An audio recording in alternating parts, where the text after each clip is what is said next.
Jeff isn't You're the boss, here. whatever He you wanna wants do. to, yeah, he just wants to add something to the agenda, but we can move forward. Okay. I'd like to call the Cook County Board of Commissioners regular meeting to order. Let's rise for the Pledge of Allegiance. I pledge allegiance to the flag of the United States of America and to the republic for which it stands, one nation, under God, indivisible, with liberty and justice for all. Okay. All right. And you're just in time for making an adjustment to the agenda. Thank you, Madam Chair. We have one item that came up, and it's to add to the agenda. It's related to the airport project, and it's a resolution to be able to accept funding from DEED for part of that project. And it's just a continuation of the business that we're doing up there. So if I'd like to add that at the beginning, if we can. Great. So Rod can address that. Okay, thank you. Thinking, we won't make it 3D because that would fall under the consent agenda, but between 3 and 4, we'll add it. Call it 3 something. All right, thank you. Any other additions to the agenda? Do I hear a motion to accept the agenda as? So moved. Thank you. Second. Thank you.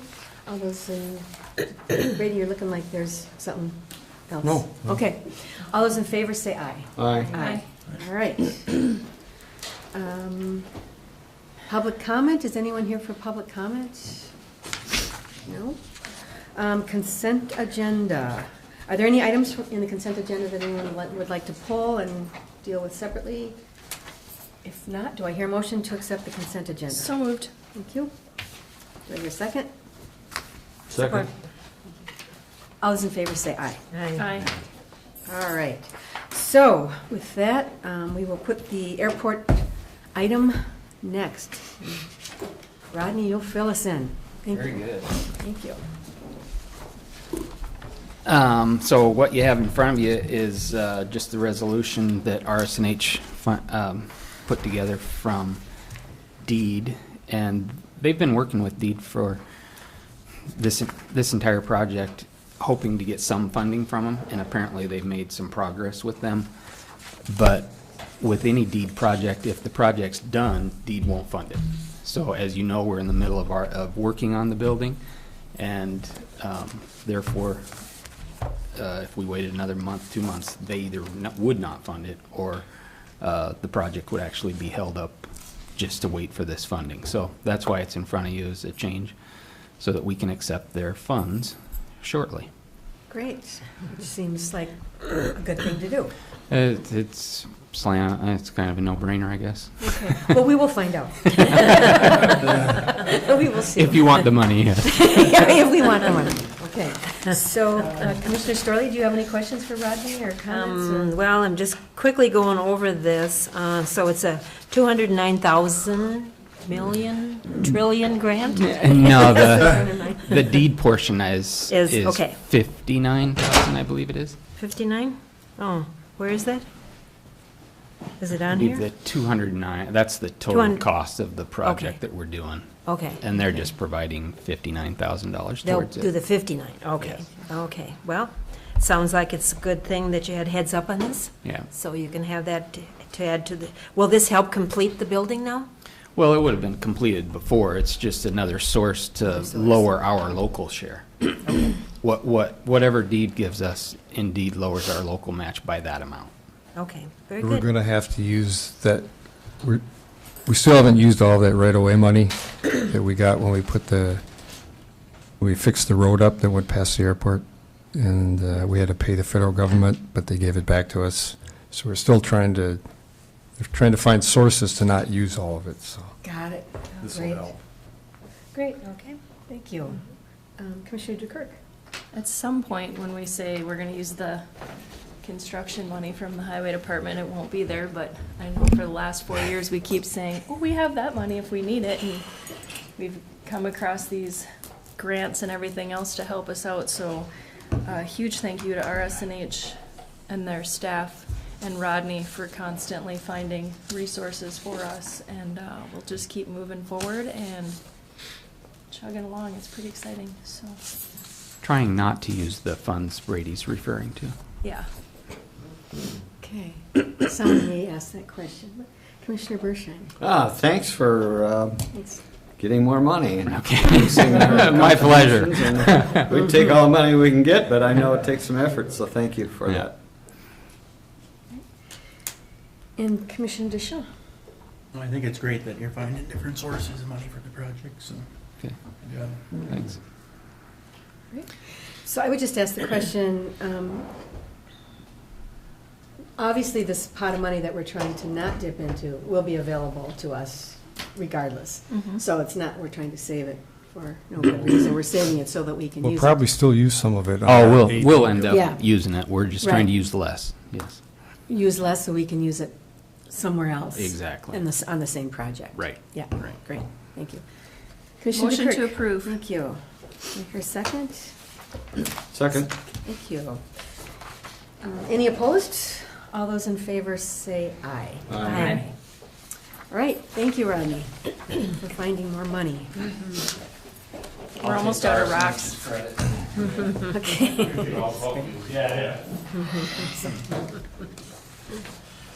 Okay, because it comes in and then it goes, right, Todd? Not so bad. Yeah, not so bad, not so bad. Good morning. Good morning. The item on the agenda before you is the Wellington abatement. You have some background, I believe, in your paperwork. This is one of the 3 remaining tax court cases we have. We're resolving this situation. This one's been kind of languishing since 2015. It happened during the reassessment of the city of Grand Marais by the staff, the assessor staff. Mr. Wellington, when he got his valuation notice, didn't agree, and he filed for tax court at that time. And he consequently sold the property in October of 15, but he kept the abatement in place because it sold for considerably less than what the assessed valuation was. So it's kind of been just sitting there. And Molly and I have been looking at this for a while here, and I just decided there's no sense in going forward with this since it did sell for less than what the assessed valuation is. So we suggested to just abate it, be done with it, move on. Thank you. I think you've got on your documents what the refund portion, and due to state law, there's interest involved in that as well, so. Seems fair. Commissioner Deschamps, do you have any questions or comments for Todd? No, Okay. Commissioner Bersheim? Seems to be the right thing to do. Thank you. Commissioner Dukirk? No questions. Commissioner Storley? No questions. Thank you. Commissioner Dukirk? Motion to approve. Thank you. Support. Thank you. Any further discussion?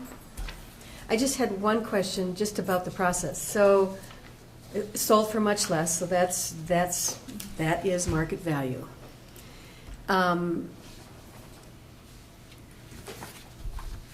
And that always is what determines market value, even if somebody sold it to like a relative or a, Well, that's not necessarily true. If it was sold to a relative, that's considered, it would be a rejected sale because it doesn't fit the criteria that the Got it. state of Minnesota has us follow for IDing a sale, whether it's good sale or bad sale. So Got it it. goes within our study and we have to analyze those.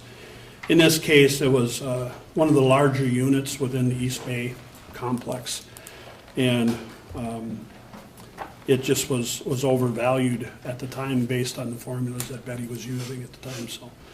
And in selling at the $310,000, that's what would have eventually been used in court for the tax court hearing, so it didn't make any sense for me to go on with this, and I think Molly agrees it would have been, they end up being fairly time-consuming, these abatements, take up a lot of her time, and I have to do a lot of background on them as well, so it didn't make any sense to move forward, not for a relatively small amount of money, so, right? And it would have cost us more money, and it saved yeah. them time. money and time, and so it certainly makes sense. So did it affect, of course, it would affect then the valuations on all the other, Yeah, I East mean, Bay Properties. in the process, this was kind of an unusual one in that it was one of the larger second floor units right in the corner there, and it had much more square footage than the rest. That's why it was valued higher, and it includes common elements, things like that. But the sale basically proved what it was worth because it was an arm's length transaction, so we're taking care of it. Thank you. Very good. So, any opposed? All those in favor say aye. Aye. Thanks, Todd. Thank you.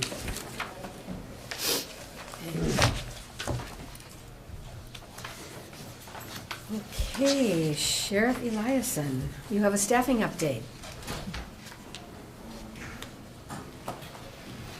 Good morning. Morning, morning.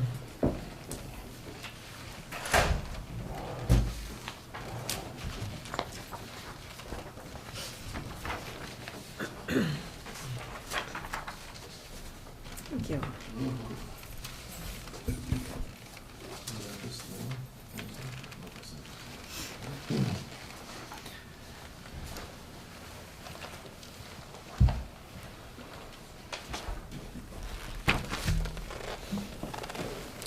So the first update to the staff is one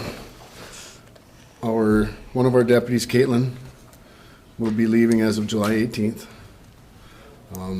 We had hired a seasonal deputy to patrol the city, which we're under contract to do. He has turned in his resignation as well, and one of our dispatchers has turned in his resignation. So we're a little short right now, and we have one deputy who will be going out on FMLA when his wife has a baby, which we're anticipating in July. So summertime, we're a little bit lean. So we always seem to have turnover, and that's kind of what brought this up.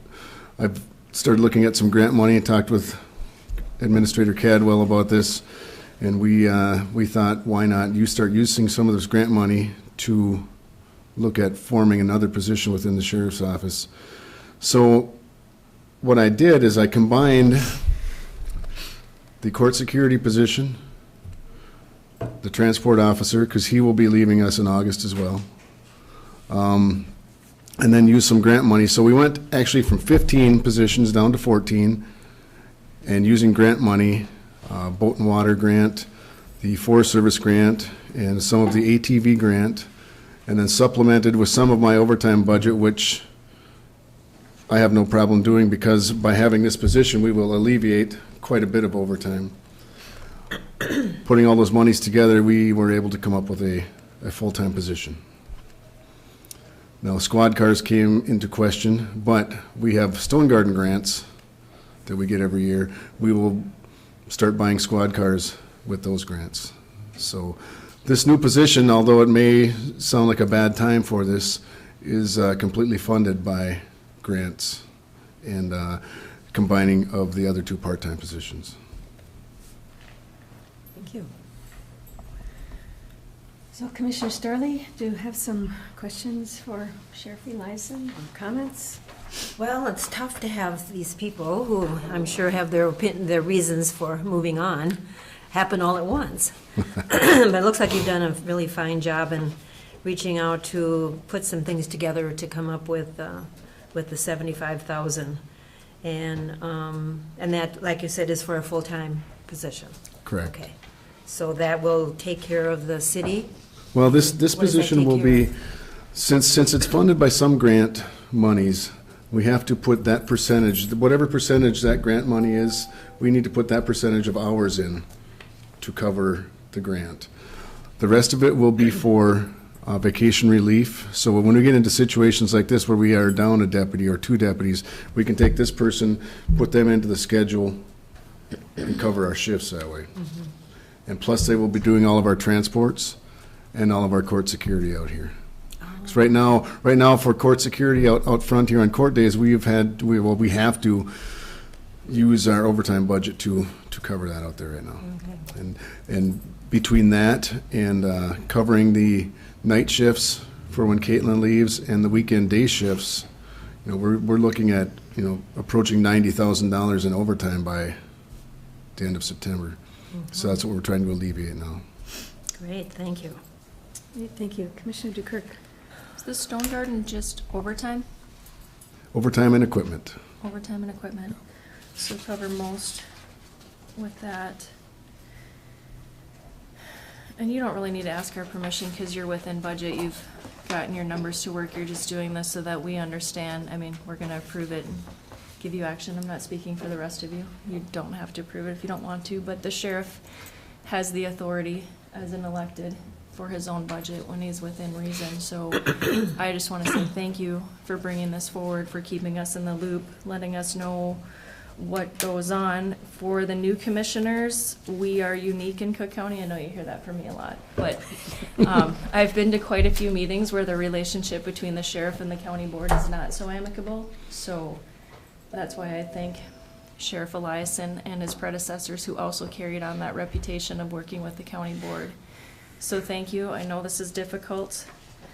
The transport officer, thank you for taking the risk and bringing him in. I know he may not be gone forever, but he has other obligations in life and opportunities. Was he deputized?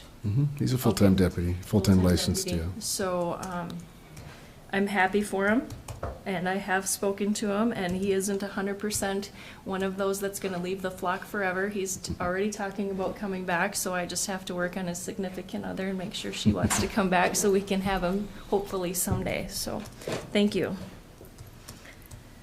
Commissioner Bershine? Well, I support what you recommend with it when it's within the budget. I guess my only question is should we be concerned about this turnover at all? Is it sort of logical, or are there things that we as an organization should be aware of? It takes a special kind of person to do law enforcement in Cook County. You're out there all by yourself. Sometimes you are the only law enforcement officer on between Thunder Bay and Two Harbors. And so and I'm not saying that the people we have leave because of that, but it's some of that. It's some of just living in Cook County. We get a lot of these young people just out of school. They come here, they get licensed, and they want to move to a bigger department where there's more room for advancement. And that's kind of the way it goes. It's kind of the way it's always gone up here. Thank you. Makes sense. Commissioner Dishaw? You're under contract with the Park Service this summer too, right? Yes. Is that creating some kind of a shortage for you also, or are you No. building that in? Well, we thought about something like that, but since it's our first contract with the Park Service, we didn't want to short them by taking Michael from them and putting him into the schedule. So we're going to run his schedule through the end of September through the contract with the Park Service, because I didn't think it was right to enter into a contract and a month later say, oh, yeah, I'm sorry, but we need to jump out of this now, which we have every right to do, but it's just morally it's not right to do that. Thank you. Commissioner Dukirk? Motion to approve. Thank you. Support. Thank you. Any further discussion? I just wanted to say thank you as well. A lot of thought went into this plan, and it seems like the right thing to do to that full-time piece and to try to create that stability and sustainability. And I also, I'm kind of worried for you. It's going to be a busy summer, and you're kind of minimal, but I'm sure you'll do just fine. I will make it work. Yes, great. Thank you very much. Any opposed? All those in favor say aye. Aye. Thanks. Thank you. Will, thanks for coming in. I always like to see that you got your bosses back.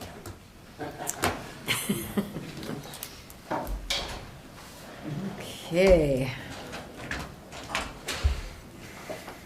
So, next up, and we're running ahead of schedule. They're here. But everyone is here, correct? Everyone is here for this item, so I think we should follow through. Great. So we have Scott Harrison from the EDA and Mary Saunders from the staff EDA. And Brady will play his part and Mr. Cadwell will play his part. Everyone Love will it. play Really? their part. I'll play my part, we'll all play our parts. It'll be a great choir. Yes. Awesome. Thank you. Madam Chair, Commissioners, thank you. You should have in front of you, I am hopeful, a two-page summary of the source and use of funds. It's from Freiberger. Got that this morning. As I understand that this is a status report, we aren't asking for any motion. Something has been set in motion, but I want to present this and have you have a chance to ask questions if you have any. Do you have what I'm hoping you have in front of you? This. Let me start with the source of funds and tell you where we are and where we're not. The first mortgage you are familiar with. The presumed issue is there will be a tax abatement issue set in July to be issued. Jeff, you're going to have to help me, August 15th, I believe. There is still administrative time to change that, but we are hopeful to proceed with that. It's $1,575,000 or $1,600,000 cap. Of that, the stuff that is available for the project is $1,410,000 or $1,423,000, depending on if it's 1,575 issue or $1,600,000.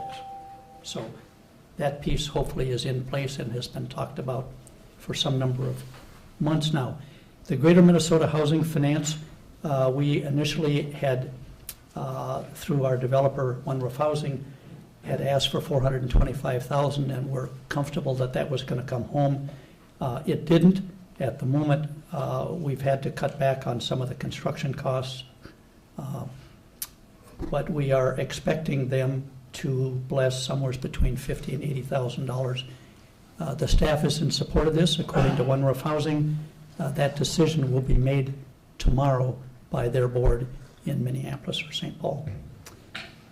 The IRRB 350, that is a grant that was awarded last year. Those are hard dollars ready, willing and able to go.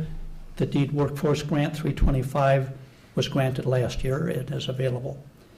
What you see down below that is a supplemental deed workforce grant in the amount of $100,000. That deed grant was awarded to the city of Glencoe. Glencoe's project came in under budget. Deed called One Roof and offered additional supplemental funds for this project because of that, under budget, can you believe that? In any event, that board also meets tomorrow. And so we can firm this up and call Brady and Jeff after those two meetings tomorrow. IRRB Round 2, Bill Burns, attorney for One Roof, and myself had a conference call yesterday with Steve Peterson. We are, although there won't be any actual commitment until the board meets at the end of July, we are comfortable that'll be forthcoming, but it isn't and needs to be confirmed by the board of the IRRB at the end of July. We are very comfortable, but it's not official. The EDA, I deposited our levy check this morning. Thank you, Brady. We've been waiting a long time for that. So we are comfortable that we have the 140 available. The employers, there are two pieces to the employer piece. 3 of the 4 major employers down on the west end have pledged $30,000, and the 4th has pledged to rent 6 of the units as soon as they are available for rent. So there are 3 loose ends here, 2 of which hopefully will be cured tomorrow, and the 3rd one won't be cured officially legally until the end of July. But I will tell you, Bill Burns and I are quite comfortable with that, and we have passed that information on to your key staff here. Can I add we handed out the memo from Freiberger, Bob Toffey, and the memo from One Roof, which you had. Okay. I think that ties into what you're saying about the IRRB grant. If you look at the One Roof, he refers to the $200,000. That's the second a triple RB grant that they'll decide at the end of July. But One Roof is saying that they're making the business decision, they're going forward. Whether that happens or not, they have contingency plans, but they think it will happen. So they're just backing up what Scott was saying. Thank you, Brady. There is a Plan B here. Okay.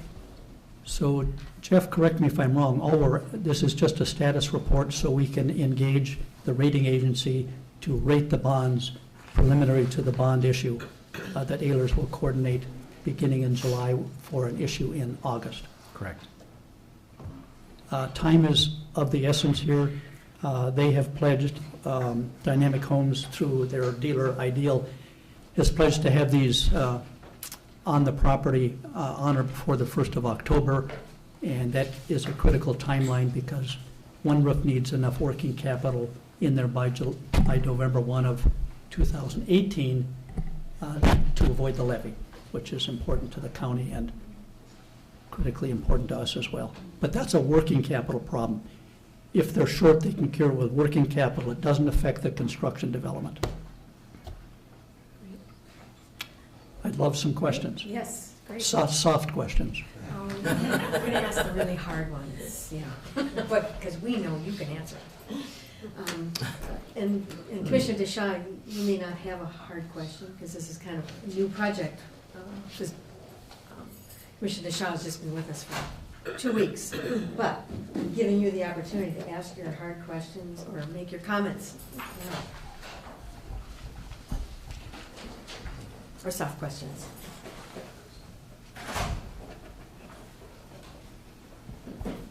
Only really do that. Okay, thank you.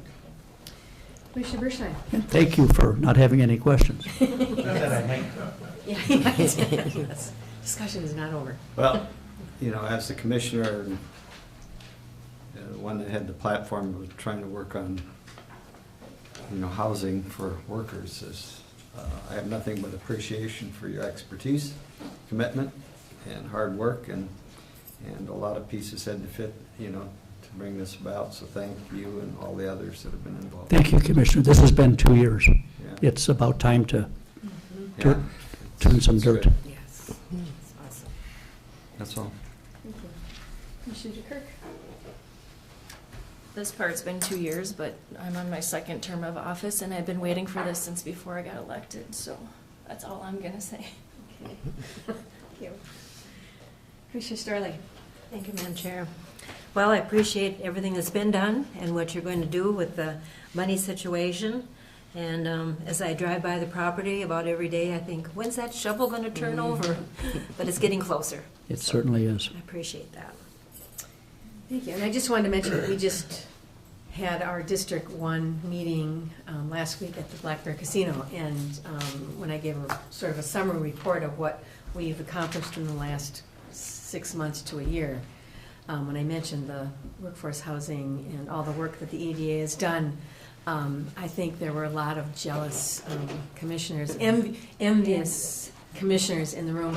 And one in particular from, I think, Pine County, asked all about One Roof and how they could get One Roof to come to their community. And I really, as Commissioner DeKirk is always saying, we're really a unique county, and we have a lot of great people on the bus going in a great direction right now. And I'm not sure that it has taken years to get to this point, and 2 years working directly with this project, but years and years and years of talking and planning and so forth to get to this point. So I really we appreciate you, and know that other counties are looking at our accomplishments too.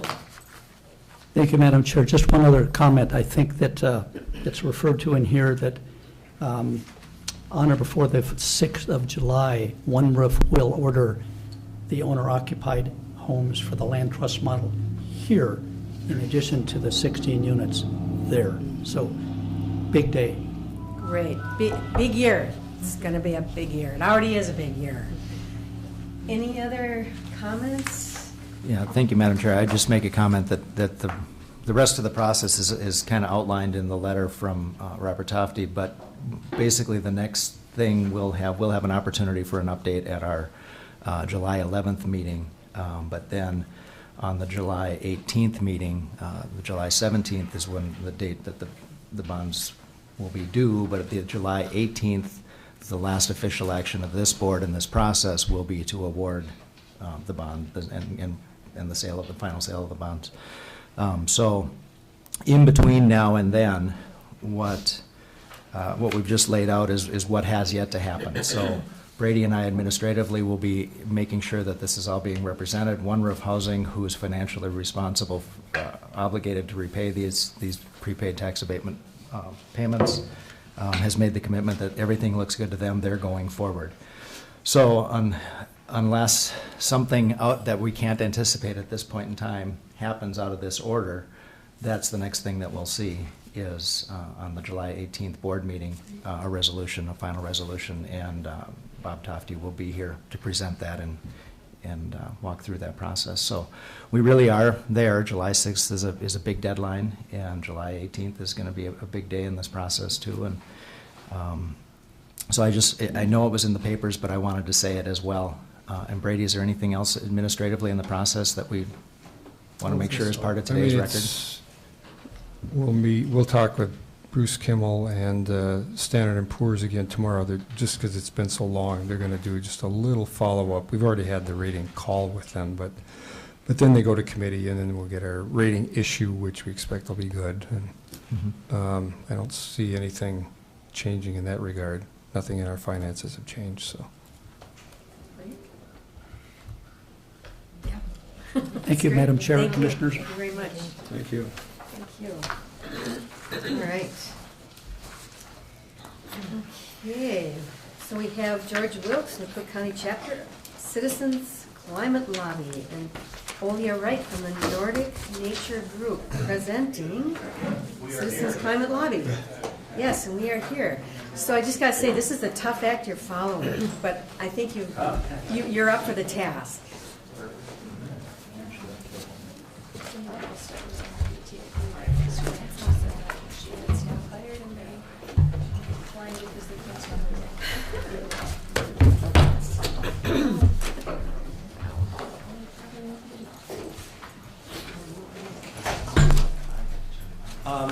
We're gonna need a few minutes to set up here. We got presentations. So should we talk amongst ourselves? You should.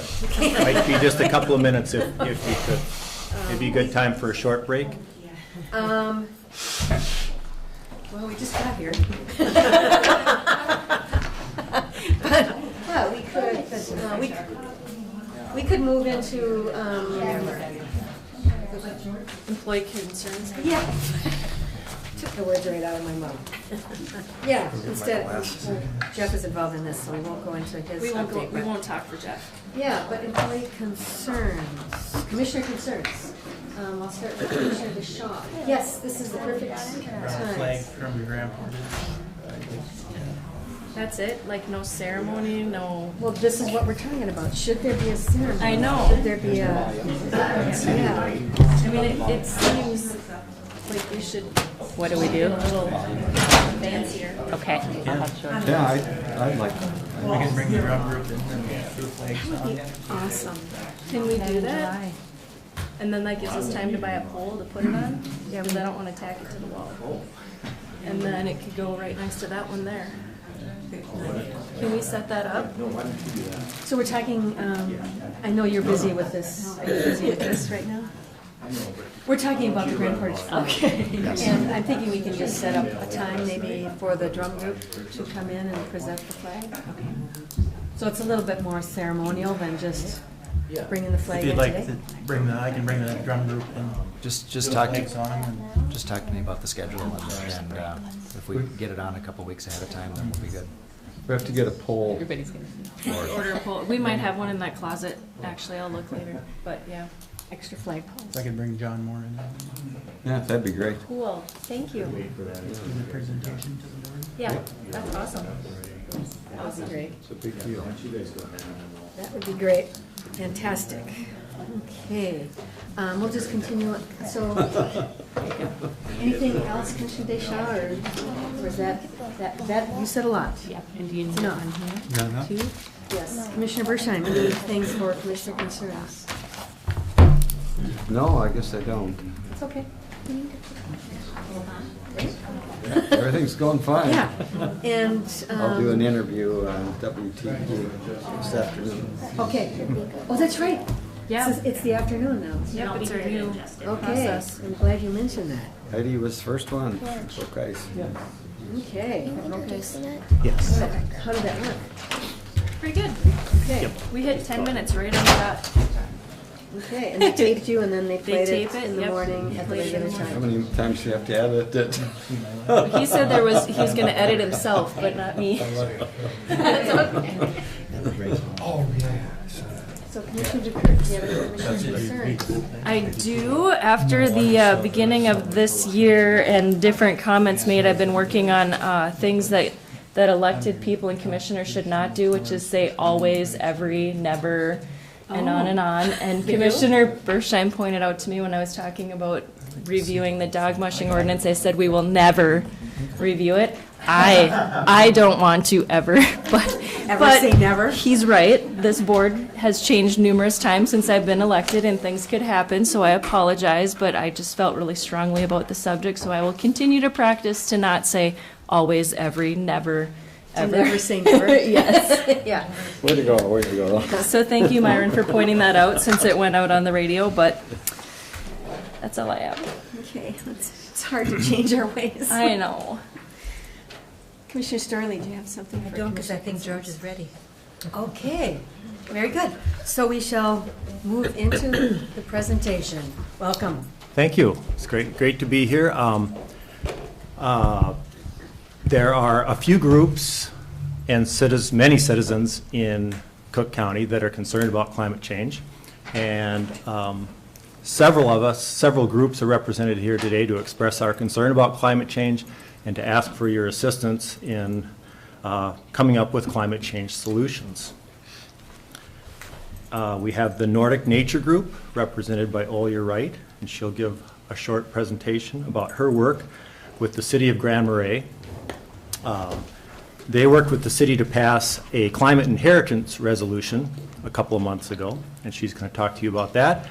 And also maybe the possibility of working with the county on something similar in the future. And then I'm here today representing the Citizens Climate Lobby, which is a national organization, but there is a local chapter of which I'm a co-chair. And I'll be doing a short presentation on a climate change solution called Carbon Fee and Dividend. My other co-chair is also here. Rebecca Wieninen might raise her hand. We're also, another organization represented here today is the Cook County Local Energy Project, which has been around for about 8 years. We're concerned with climate change solutions as well. And I wanted Stacy Drouillard to raise her hand. She's our director/administrator. I was also hoping that Jay would be here from... Okay, yeah, Carl is here Carl Hansen from representing Grand Marais Public Utilities Commission.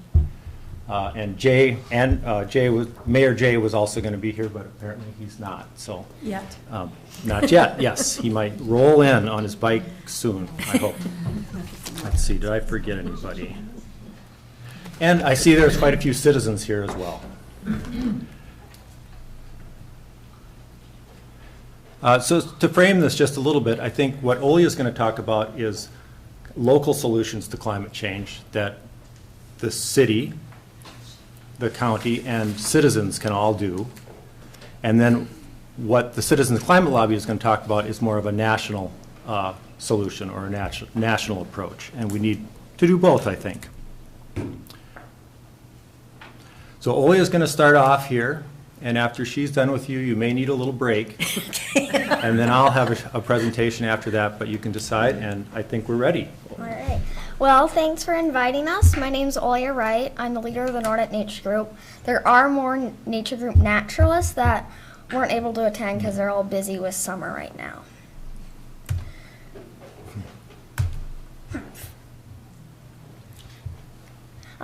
So I began the Nordic Nature Group on February 28th, 2014. We currently have 7 naturalists. The mission of the Nordic Nature Group is to help nature in good ways and take care of the earth. While we love spending time bird watching, learning about ferns and flowers, we've also done some things to help nature. Some of the things we've done is planting trees, welcoming Dave and Amy Freeman back from the Boundary Waters Canoe Area Wilderness, and volunteering at Chickawauk Museum and Nature Center teaching kids about nature. One of our other main projects has been trash pickups. In 2014, we did a trash pickup that just consisted of the Nordic Nature Group. In 2015 and 16, we did community trash pickups, where we invited the community to come pick up trash with us. In 2016, the numbers grew, so that's a good sign. And this year, I don't have a picture for it, but this year we did another community trash pickup, but we partnered with a bunch of different groups, including East Bay Suites and the Grand Marais Rec Park, and we had a really big community trash pickup, which was great. So our main project for this year, 2017, is tackling global climate change at a local level. So why are we doing this? Because there hasn't been enough effective action. So what does that mean? Thank you for asking. So if you see here, this line here is the carbon parts per million. And down here is a timeline from 1960 to about present day. The red line here is the carbon parts per million in the atmosphere. And all the arrows are different things that have happened. But no matter how many of these things that have happened, all the arrows are different things. All of these has happened, but the carbon parts per million in the atmosphere is still rising, so we haven't had enough effective action. So then how are we tackling climate change?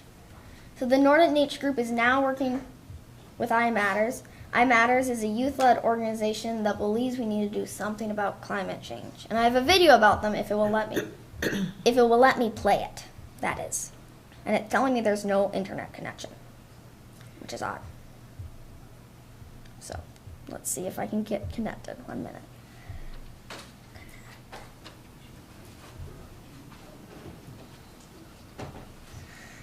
Sorry about this. We'll see if this will work. Oh, and you're hanging with a bunch of people that don't know how to help you? It's fine. I think it's going to work. Yeah, there. We as young people have this amazing opportunity to actually be the ones to stand up and demand change. We care about our planet. We want our voices to be heard. The vision for iMatter grew out of another organization, Kids vs. Global Warming, which I started when I was 13 after seeing Al Gore's film Inconvenient Truth and realizing that our addiction to fossil fuels is actually setting the Earth's climate out of balance. My generation, we're going to be stuck dealing with the worst effects of this crisis. I feel that we as a generation are being called to stop global warming within our lifetimes. iMatter, it's an organization of youth and adults that are all passionate about the same issue of climate change, that all recognize the power that the youth voice has to inspire other people about the issue and inspire them to get involved too. We planned this event called the iMatter March, and we had over 200 marches in 45 countries. Young people stood up and marched in their streets to let people know that we care about climate change. We only have one Earth, a very beautiful Earth, and it is up to us to take care of it. When I found iMatter, youth were driving it, youth were building the websites, youth were taking the action, youth were writing the legislation, and to me that seemed like something I really wanted to be a part of. The youth of iMatter, they are the future. They become the face of climate change, and they can compel action just with their presence. iMatter transcends the normal politics of this conversation because you can tell the story of climate change in a way that no other organization can. The first 6 years that I was in Congress, I said that climate change was hooey, Al Gore's imagination. I ran again in 2004, and my son, our oldest of 5, just turned 18. He said to me, "Dad, I'll vote for you, but you're going to clean up your act on the environment." This is why kids are so powerful, because they have the ability to get to our hearts and tell us that this matters. I want a child centuries from now to be able to ask, what's climate change, to their parents, and I want their parents to be able to say, oh, that's an issue from a while ago, but there were youth that wanted to make a difference and saw that they needed to change their way of life, and thanks to them, this planet is still here today.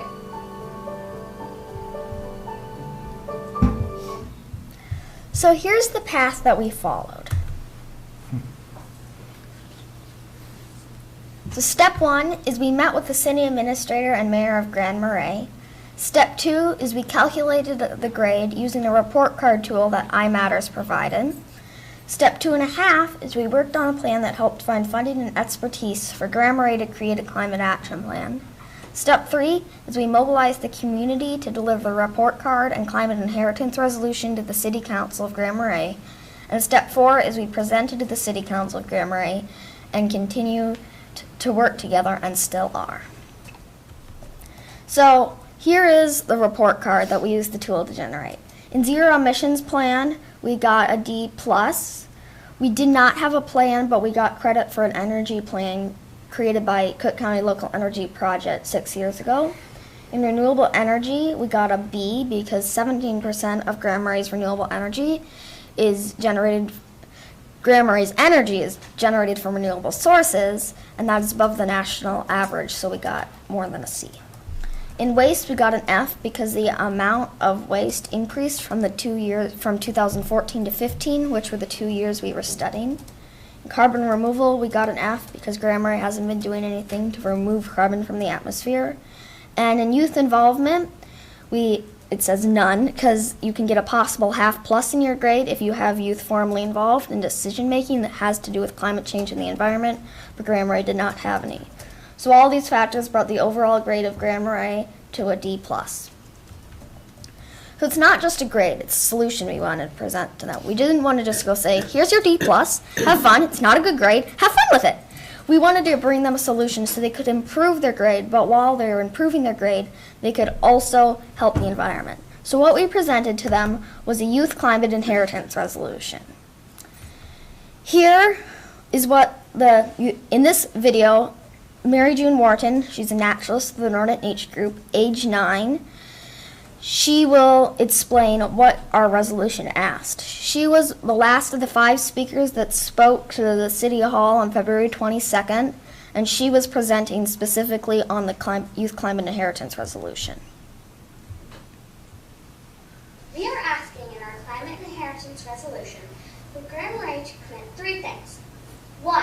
Complete a climate action plan that reduces our greenhouse gas emissions to levels that would protect our community's children and grandchildren from the risks of climate destruction. 2. Begin creating this climate action plan within 3 months and complete it as soon as possible. 3. Find a way to include the youth force in decision making for things that have to do with climate change and the environment.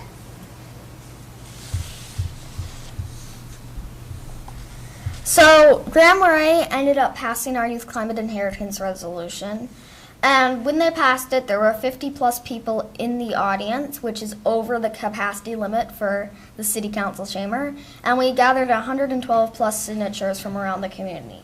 And this video clip will show what the people that were there thought when the resolution was passed. Motion to approve the Climate Inheritance Resolution. All in favor? Aye. Aye. Opposed? Carries. Thank you for coming, guys.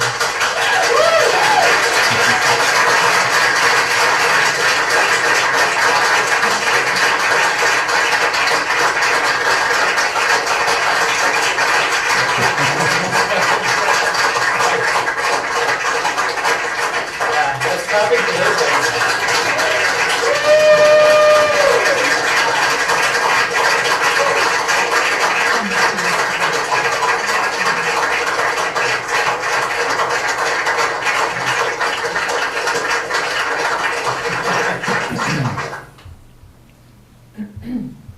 So since the resolution was passed, the first thing is the greenhouse gas inventory, which is in progress right now. The greenhouse gas inventory includes how much greenhouse gas, primarily carbon dioxide, is being generated by the following activities: electricity, heating, transportation, and waste. The second is the climate action plan. And right now, the City of Grand Marais is working on how to include the climate action plan in the new comprehensive plan they are creating. So there's been lots of support after the presentation through positive publicity.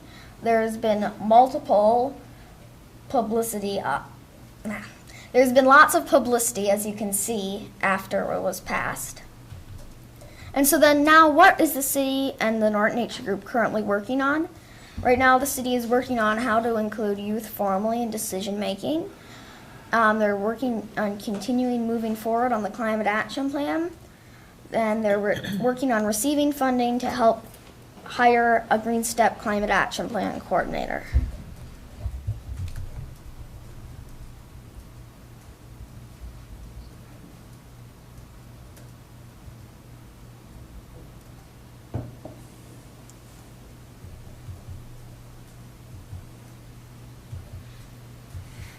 So thanks for listening to our presentation.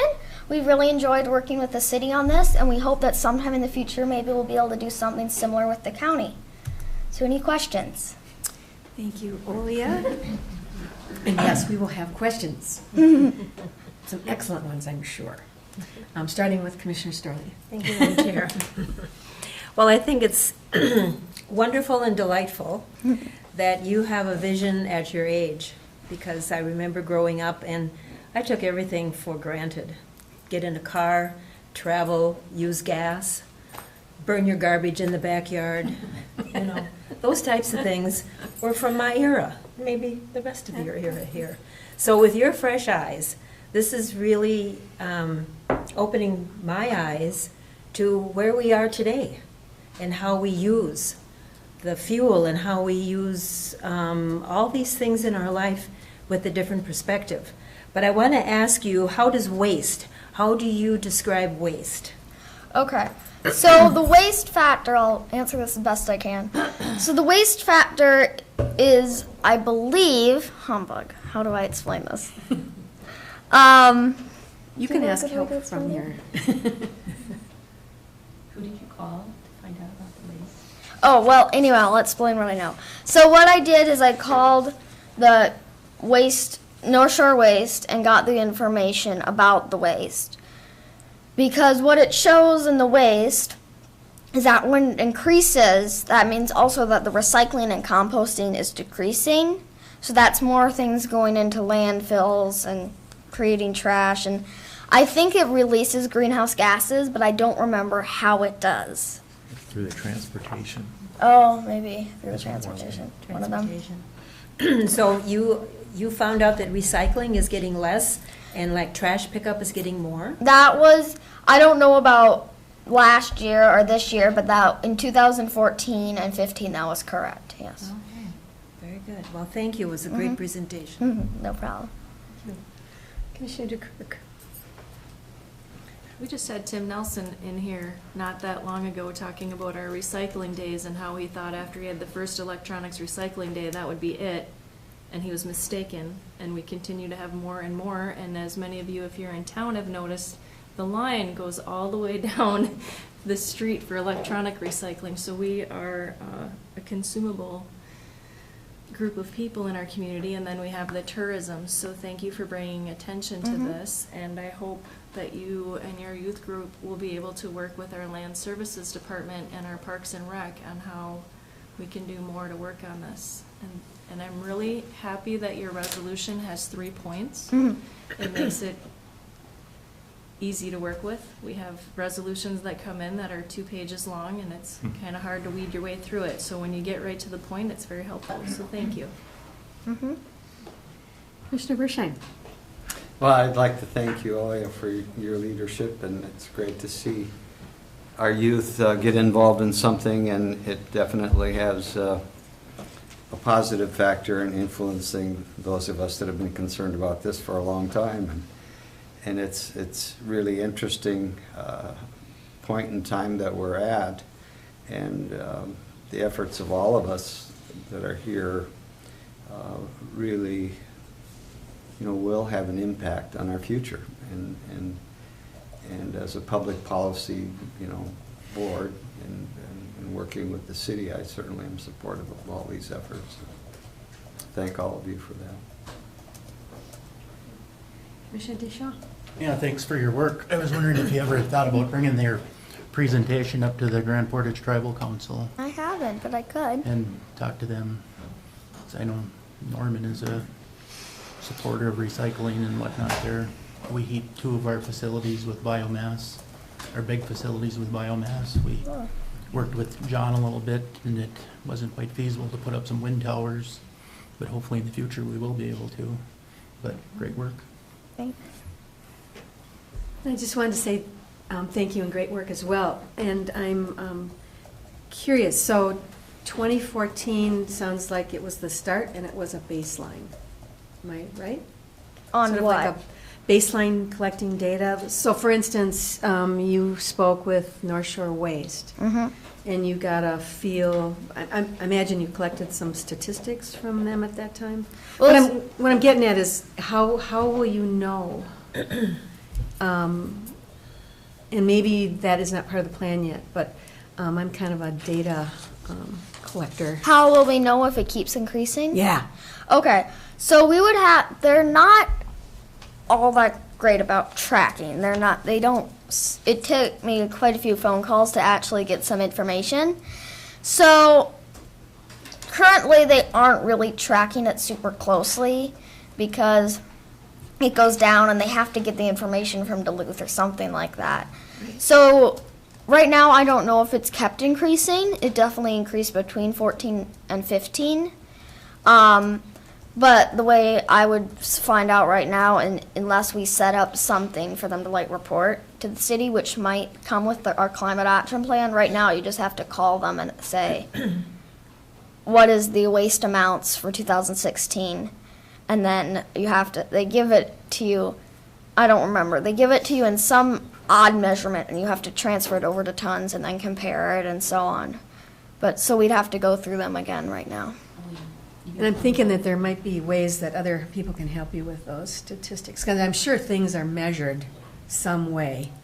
And that if we can just plug those measurements into some kind of a spreadsheet, we can, because tracking is kind of the fun part. You know, it gives you feedback. You know, it's like you know how you're doing. Regional indicators of so there is more tracking that is being done, and that's part of the greenhouse gas inventory, and that's with regional Indicators initiative or something, yeah. Because it's really big, it's really complicated. Because It's a lot of layers. Grand Marais is a Green Steps Cities. They've received funding to do all of those measurements and data, because before you create a climate action plan, you need to know how much carbon you're emitting into the atmosphere. So right now, what's in process is that greenhouse gas inventory, which is being done by Regional Indicators, which I think is part of the CERTS energy program. So that's something the city will have, and then based on that, they'll create the climate action plan to bring those carbon levels down. Because you need to know the levels to be able to address them with the right amount of action in the climate action plan. Awesome. And I might bring up that, I mean, right now, they're working with the city, but the county would be, you know, obviously, could do something similar and start actually measuring your carbon emissions and come up with a plan to decrease them over time. Should we wear carbon emissions masks? So kind of a thought Yeah. for the future. Future, sometime we might considering, and future, we don't know if that's next year, 3 years. We're thinking about once get the city rolling along their climate action plan, that we might come to the county again and see if the county's interested in doing something like it. But right now, we're just informing. Or they could start it themselves. They could if they wanted. That's right. With your help. Thank you. Thank you. So with that, and so George, you also have a presentation? I have a presentation too, and it's going to take me a minute to set up. Okay, so we'll take a break. Would a break be okay? Yep, we'll take a break for 5 minutes, 10 minutes? We'll take a break for 10 minutes. Thanks. Yeah, great. So at 22, we'll be back. All right. You want it on this computer? Yes. Thank you, Jeannie. That went very well. Okay, Mommy. One of the things we put on your head is that it's hard All right, how are you?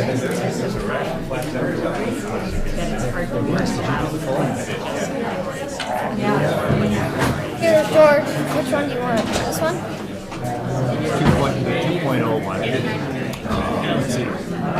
This one? You can try this one. No, not that one. I sent an email to Jeannie this morning. Is this it? I read it this Here you go. Where is the thing we're looking for? Can you find the 2.0 version? No. The second. Yeah. I sent an email late last night. Okay, so we just have to ask for our email. Yeah, I think it's on email, Olia. Yeah, so she's got it.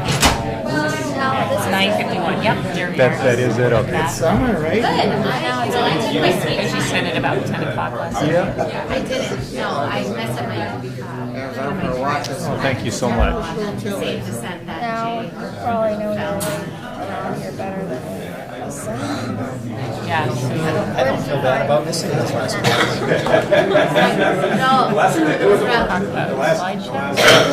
From the beginning. There you go. There it is. Now, how would you advance that? The little arrows? Yeah. Or that. Okay. Yours is really, I like how it shows you which one is what. Oh, that is helpful. And you can have writing there, but it doesn't show up there. That's nice. Yeah. I just have the So I same got screen here. on. Oh, you But did? there wasn't a lot of time. I got here. Well, I'll be here before 9:30. It'll be great. You guys are like, Well, Jay, I'm actually, my presentation will come. You gonna stay for a while? I'll stick around. Okay. I was wondering if you would say a word or two about the city's climate change action? Yeah, in general. Well, I'm not doing it again unless I try. Yeah, but I mean, I'll reaffirm it. Kind of appropriate as a leader of. Yeah, I can say, I'll say a few words.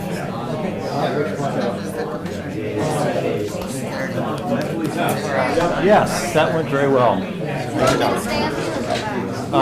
You can stay up here if you'd like, it's up to you. I'll just stay up. I don't know if you saw my email this morning. I didn't think I'd call you at 8. There was just an article in the New York Times that despite the fact that emissions rates are reducing, the CO2 is accelerating still. In fact, it's accelerating at the highest rates ever. Why? So we may have, I don't know, there's probably some feedback effect. Right. That's, put that into your, it's Probably not. urgency of doing something. Yeah, okay. I actually do have a slide on the urgency. I'll try to remember that. Anyway, something you might know. And another, I keep forgetting, I might as well bring it up now. One thing that we don't talk about much is refrigerants. The co-op had an accident, release of refrigerants, 72 pounds. Doesn't sound like much. It's equivalent to 140 tons of CO2. Such an intense. Nice. But it's like 2 years worth of CO2. Good job. Yeah, it's powerful when the kids start talking.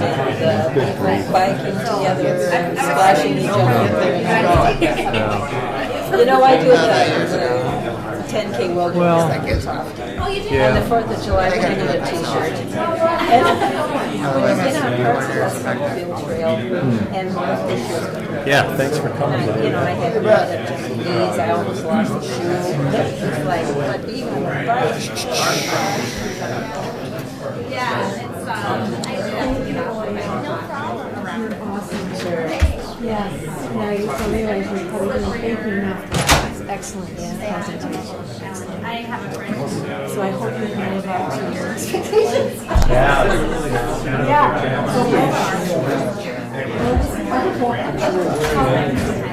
Yeah. Do it again? I will. I know, I'm not gonna sit on your lap though. Yeah, well, mine will be not as good as that. I feel perfectly comfortable right here. Yeah, right.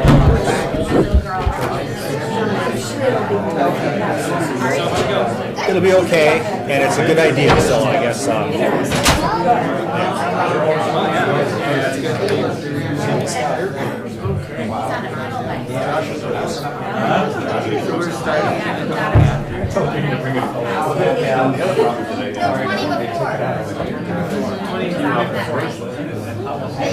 That makes way more sense.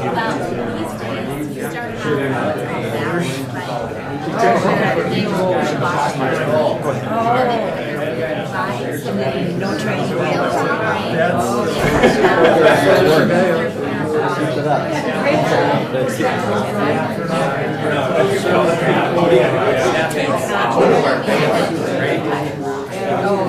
You're doing some rock climbing in Silver Bay when that gets going. Yeah, I keep going by that thing. Well, not exactly cute. Well, that's okay. That's where you start. Looks like a fun thing. It's right up the highway, so we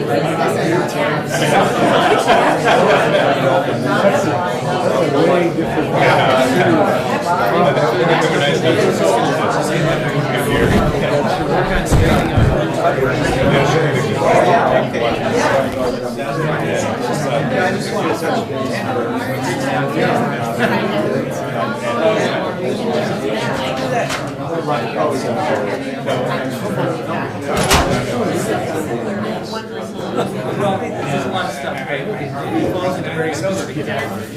They're very big, our big falls right into the gender.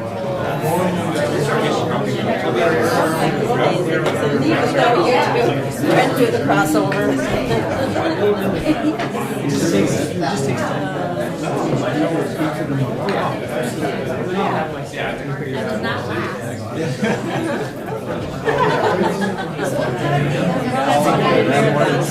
Matter to me because I had oh no always thinking right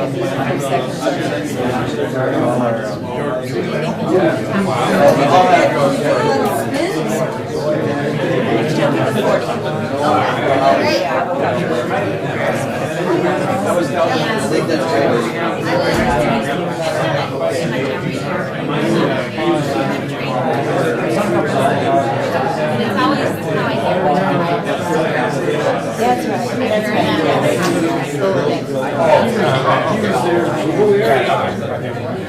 They basically explained I did in Spain. There's a section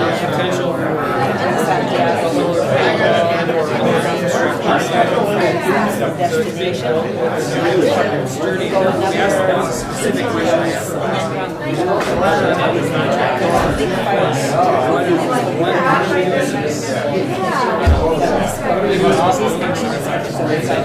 What kind of sustainability? Sorry, but what's the progress? I didn't. Yeah, I'll talk about it. Not everybody does that, but that's kind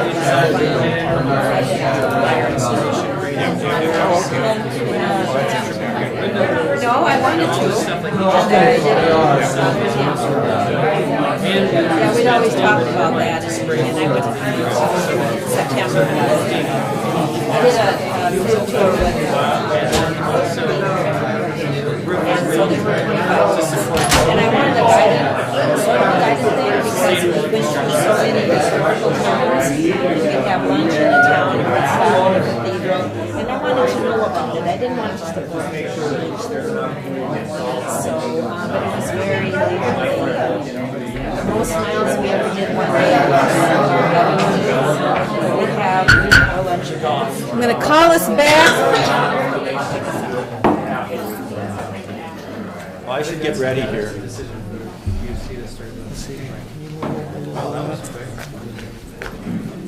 So thank you, Olia, and George, tough act to follow. You guys back and ready again? We're back and ready. Yep. Okay.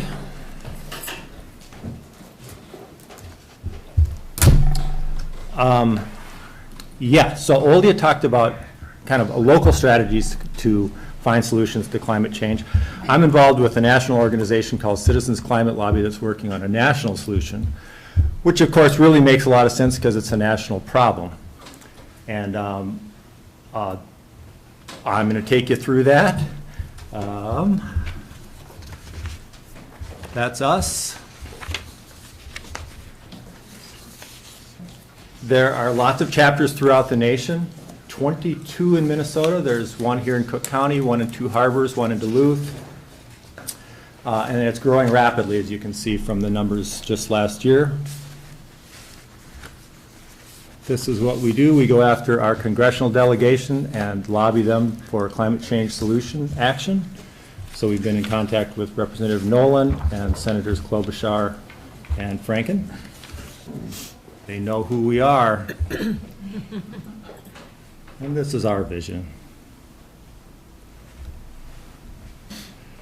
And this is the climate science, and I'm going to talk about this for about 45 minutes. Just kidding. It's gonna. Not. We're going to go Did you through say that. 4 to 5 minutes? Yes, 4 to 5. We're going to pass over that because the science is widely available and widely accepted, and you can look it up if you'd like. There is, however, some urgency to the science that's occurred in the last few years, as this chart shows. 10 hottest years since 1998. 9 of those are since 2005. So things are getting worse.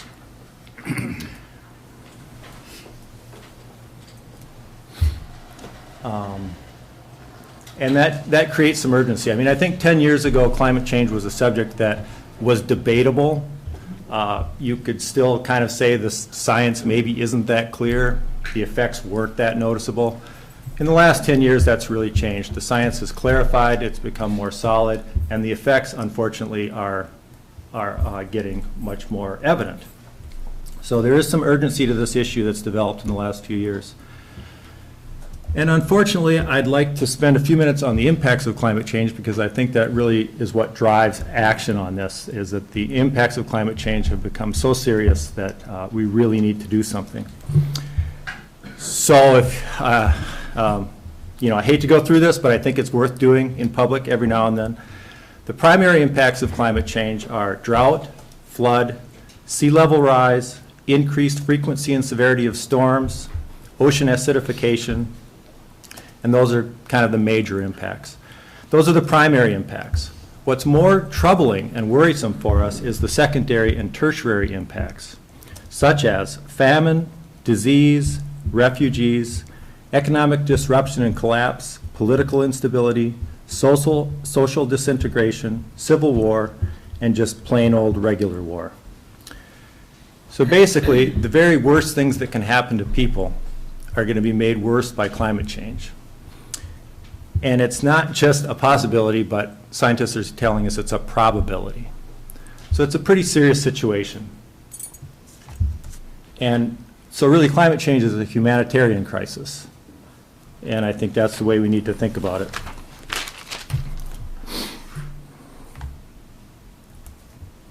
Oops, I'm not going to go there yet.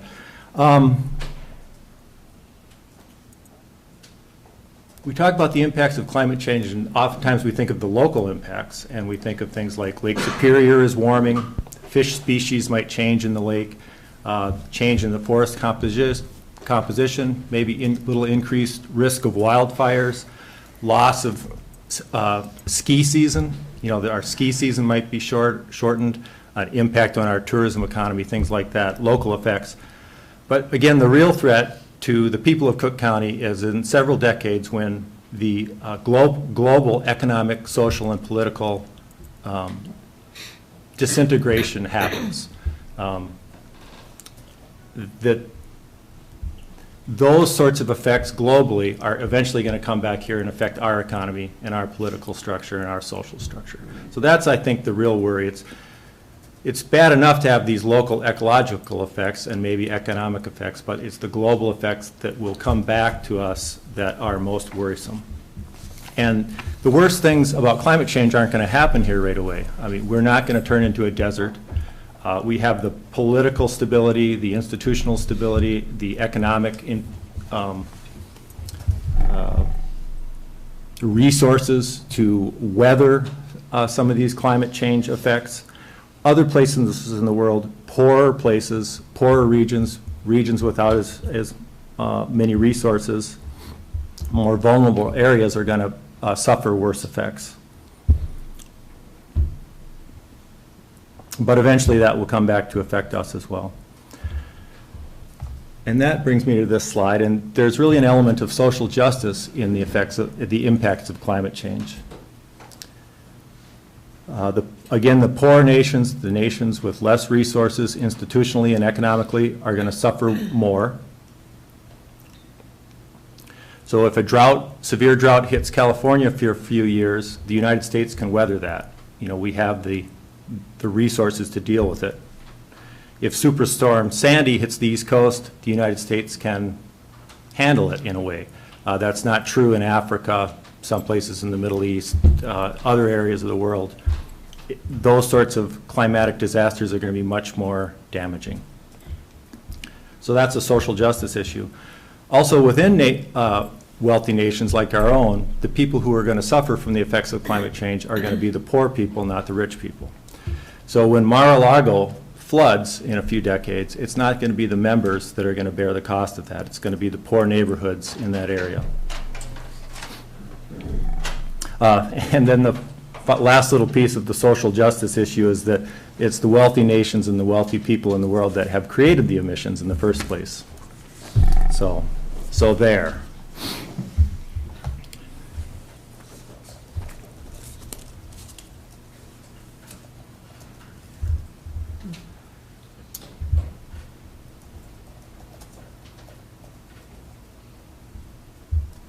Well, I guess one way to frame this problem is that climate change is a market failure and that we're failing to incorporate the cost of carbon emissions into the price we pay for fossil fuels.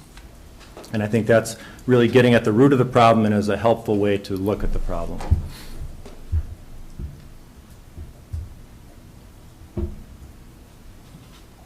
And this is our carbon fee and dividend solution.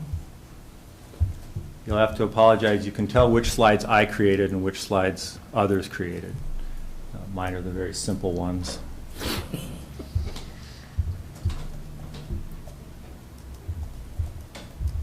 And so we'll go through this carbon fee and dividend.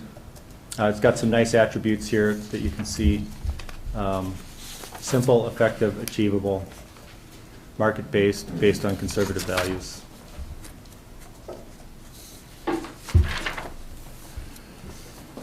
So first we place a fee on fossil fuels. It starts relatively small, so the disruption to the economy isn't very great, and then it increases slowly each year. And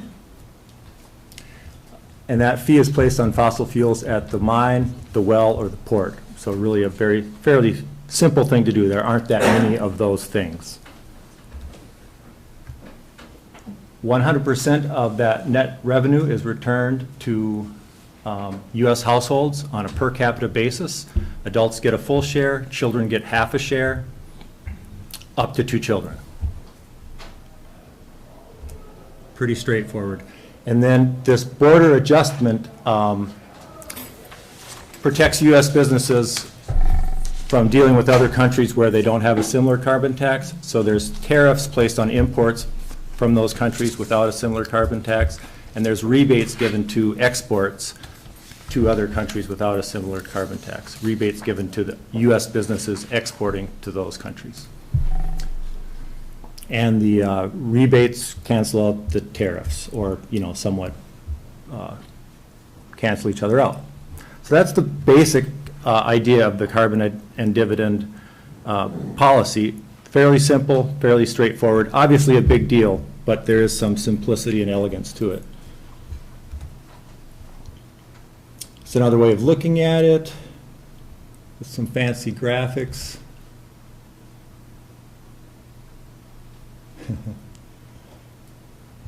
Nice. And this kind of represents the major effect here, which is what we're after, is that over time, the price of fossil fuels and fossil fuel intensive products becomes more expensive relatively.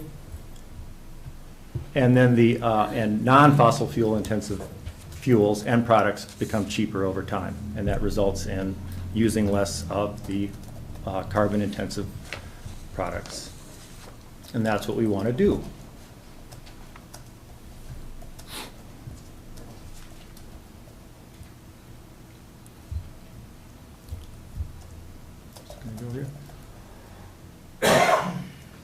And I guess I would also say that what happens is the effect is that the cost of living goes up for everybody, but everyone's getting a dividend that offsets that. And I'll show a slide a little later that shows kind of how that affects different income groups. This is the breakdown for the first year. We're talking about a 15-cent a gallon increase in the cost of gasoline, about a 10% increase in the cost of electricity.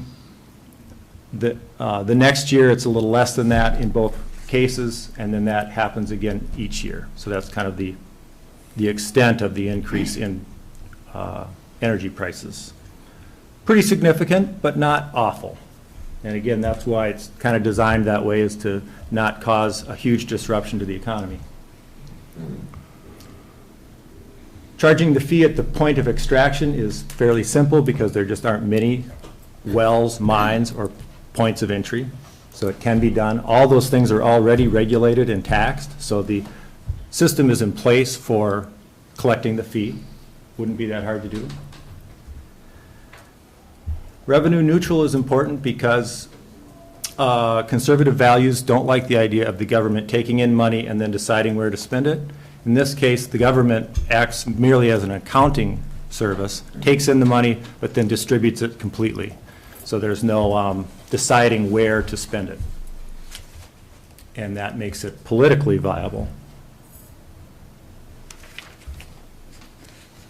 This is the dividend that each household would receive, sorry. In the 10th year, it would be about $300 a month, and in the 20th year, it would be about $400 a month. So that's about the extent of the dividend that each U.S. household would receive. This would be on a monthly basis. There are other plans that do it on a quarterly basis. You know, those sorts of details might be worked out in the future, but for now, the proposal is a monthly check sent to every household.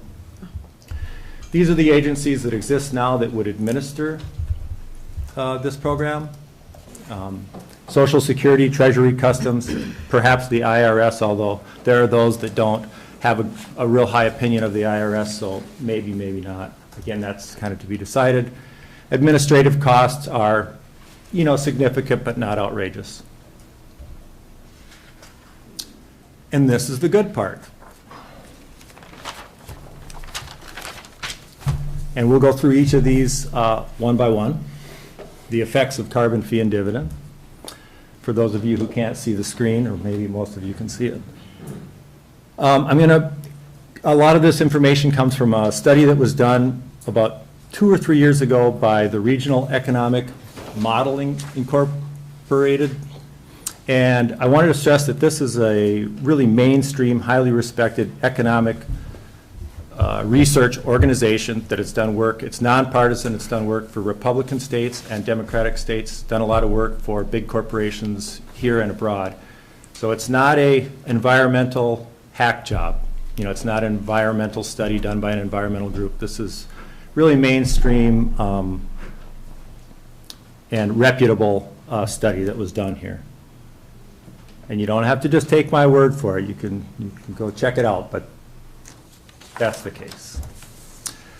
So the best effect of this proposal is that it would actually work. It would actually solve the climate change problem, reduce carbon emissions in a profound way.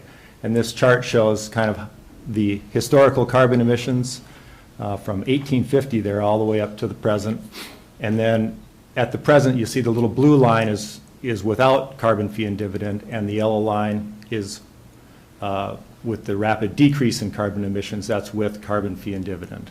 And that's what this study showed, that it would drastically reduce carbon emissions to the extent that it would actually, you know, to the point, again, to the point where scientists say it would actually be helpful for the climate change problem.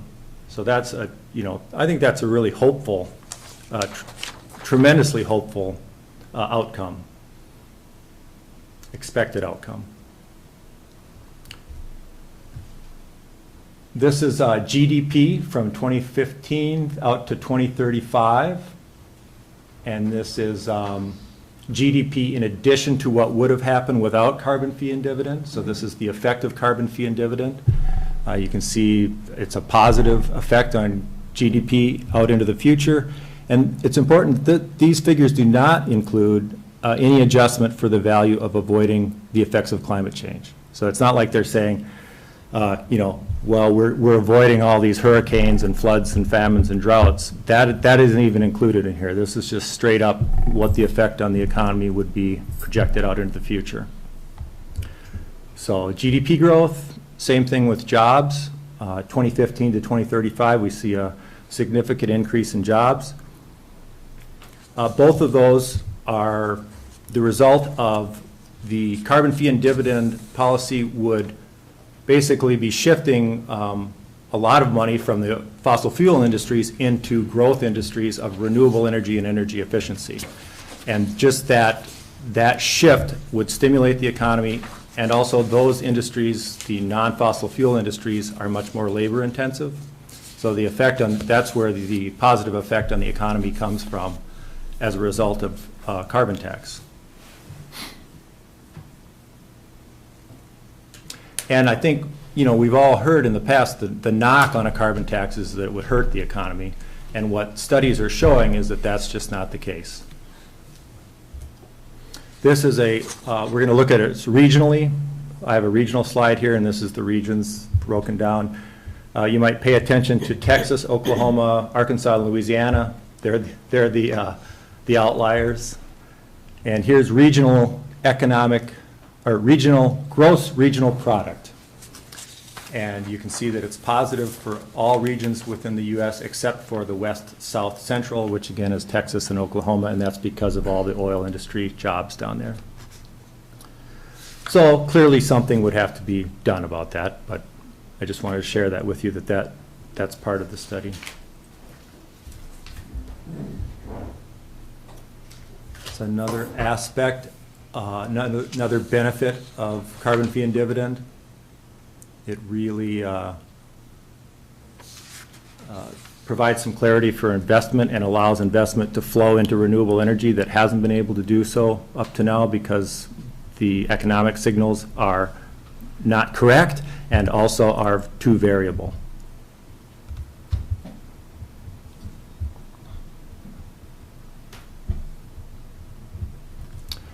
This shows, again, the amount of dividend that each household would get. This is a family of 4 with, and from 2015 to 2035, you see that each year that household dividend increases a little bit.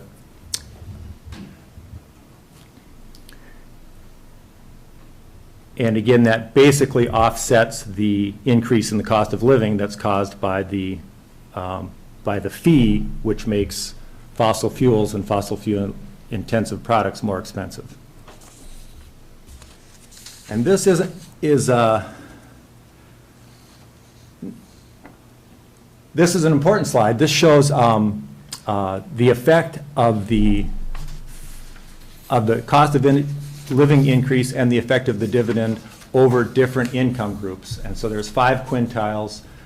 On the left is the low income quintile, and on the far right is the high income quintile. And again, these are U.S. households. And the green bar is the dividend that each household would receive, and the gray bar is the increase in the cost of living. So you can see on the left side the low income quintile.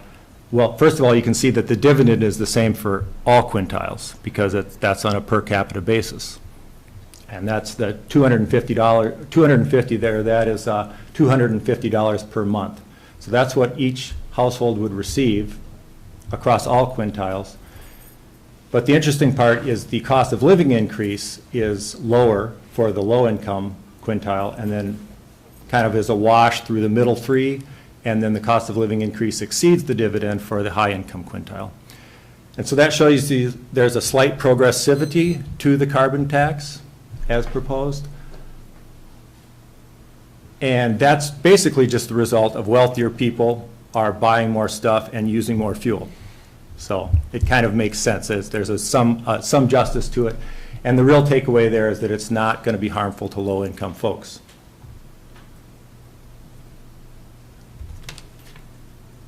Another little benefit of a carbon tax and reducing fossil fuel use is the avoided air pollution, and it's going to make people healthier. And this is actually lives saved over from 2015 to 2035, and this is from air pollution, smog and particulates from coal and from tailpipes.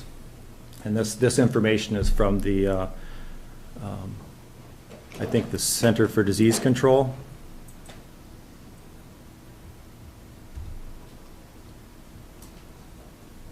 So lots of good things. Here's a little summary. Again, I didn't make this slide, you can tell.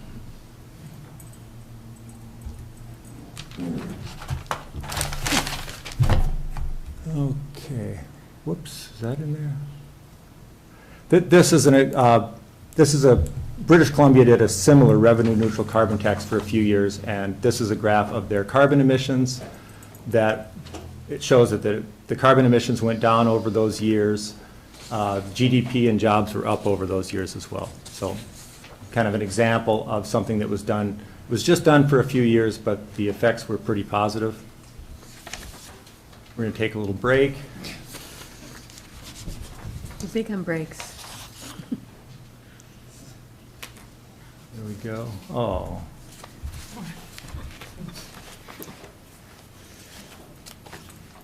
Okay, we're done with that. Thanks to Patrick for that. So finally, I'd like to talk about, can this really happen? And the politics of climate change and carbon tax are difficult, as you know. I think there are reasons to believe that might be changing. As I talked about earlier, there's some urgency to this. Both the science is becoming more clear over time, and the effects of climate change are getting worse. So there's really a push for Republicans and conservatives to take this issue more seriously, and I think you're seeing that they are starting to look for climate change solutions, and carbon fee and dividend is a climate change solutions that is geared towards conservative values, and that it is market-based, and so we feel like there is a viability to this politically moving forward. Market-based, small role of government. Again, the government serves as an administrative role only. It's not deciding who gets the money or making value judgments in that way. The government doesn't keep the money. It just automatically gives it back to U.S. households. And that last one's important. This really, a solid carbon tax, like carbon fee and dividend, really renders a whole bunch of governmental energy regulations, subsidies, and standards obsolete, because we just don't need them anymore. Things like the Clean Power Plan, the vehicle fuel efficiency standards, and a whole host of renewable energy tax credits and subsidies really become unnecessary, because just the market itself, as time goes on, fossil fuels become more expensive, renewable energy and energy efficiency becomes less expensive, and so the amounts of those things change. There's a lot of support for carbon pricing. You've probably read about this in the news. A lot of major American corporations in support. This article just came out in the Times a couple of days ago. Exxon had lent its support to a carbon tax proposal very similar to carbon fee and dividend, which is our proposal. The one that Exxon supported was this one, put forward by the Climate Leadership Council, which is a group of Republican leaders, political leaders. such as George Schultz. It's not a tax if the government doesn't keep the money. Words to live by. And this guy, who's also economic advisor to George Bush. There's support. Citizens Climate Lobby, as you saw, has a lot of representation throughout the country. Our carbon fee and dividend proposal has now been endorsed by 48 units of local government, cities and counties. This is a partial list. And the state of California endorsed carbon fee and dividend just last year. This is a hopeful sign. This is a House Climate Solutions Caucus that was just begun a few years ago. I think it's doubled in size over the last year. It's bipartisan in that to join you need a Democrat and a Republican. There are now 42 members. And so there is some movement in the federal government to address climate change solutions, especially on the part of Republicans.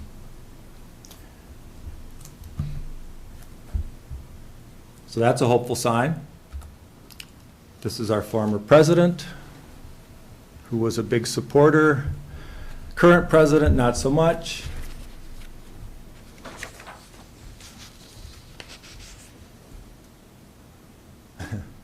Here's a slide that, I don't know, is a little complicated, but I wanted to end on it because I think it shows, it's trying to show the risk of action versus the risk of inaction.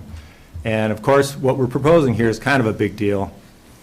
A lot of unknowns. How's this going to work? How's that going to work? Hopefully you'll have some questions. And so there's some risk in moving forward with a carbon tax. But really you have to compare that to the risk of not doing anything. And I think it's becoming quite evident that that risk is pretty huge. Here's a inspirational message for you to end on. And in conclusion, I would say that we did go through this process with the city of Grand Marais. Grand Marais passed a resolution of support for CFD just a couple of months ago. And we would ask that the county board consider passing a very similar or identical, if you'd like, resolution of support for CFD. We suggest that maybe you take some time to think about that, and maybe I could come back later and discuss it again, or however you'd like to do it, but at some point we would like you to consider passing a resolution of support for carbon fee and dividend. Great. Thank you, George. So, questions or comments? Commissioner Storley. Thank you, Madam Chair. Well, it's a big topic. It's a big world. It's a big thing to get your hands around, your arms around. At least our mayors and some of our governors are on board, and perhaps some of those folks you showed a picture of would be some of them besides the legislators. Have you gone to any of our legislators? Of course. Representative Nolan knows of us, has heard from us several times, and our senators as well. And what was their response? They're all in favor, which is, you know, in a way we don't have a lot of leverage because we don't have any Republican congressional representatives, which would be perhaps more effective. But yes, our Democratic congressional delegation is in support of this. Mm-hmm. I'm just curious about the carbon fee. I can get on board with a little bit higher gas prices and electric. I'm not sure about oil because as we all sit here, we have oil products. So, you know, that's a little bit dicier situation, I think, as far as putting a carbon fee on that. Yeah, and you do understand that the fee would increase the cost of fossil fuels and all the things that we use that have fossil fuels embedded in them. But the dividend would offset that. So it's really a wash. And when you think about it, it makes sense because you're just taking money from one part of the economy and putting into another. Mm-hmm. Well, thank you for all of this to mull over. Yeah, you're welcome. Thank you. Commissioner DeKirk. I would ask the board if they're comfortable with adding this to our next committee of the whole discussion and taking the city's resolution and looking at how we would word it, if everyone's comfortable with that. putting that on there. The two resolutions in our packet on page 149, 50, and 51 to look at. I am on the CCLEP now. Bobby will be on there for me. And George had asked me about how the board would feel about having this, and I said that I was a little disappointed that it went to the city first and we were kind of left out of the loop, but that's all right.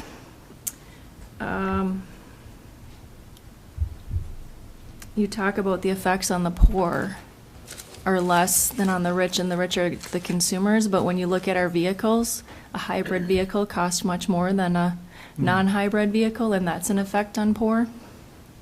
So I hope that maybe some legislation and some action would make it beneficial for someone who may not otherwise have the means to buy a more fuel-efficient vehicle to have the ability to do that.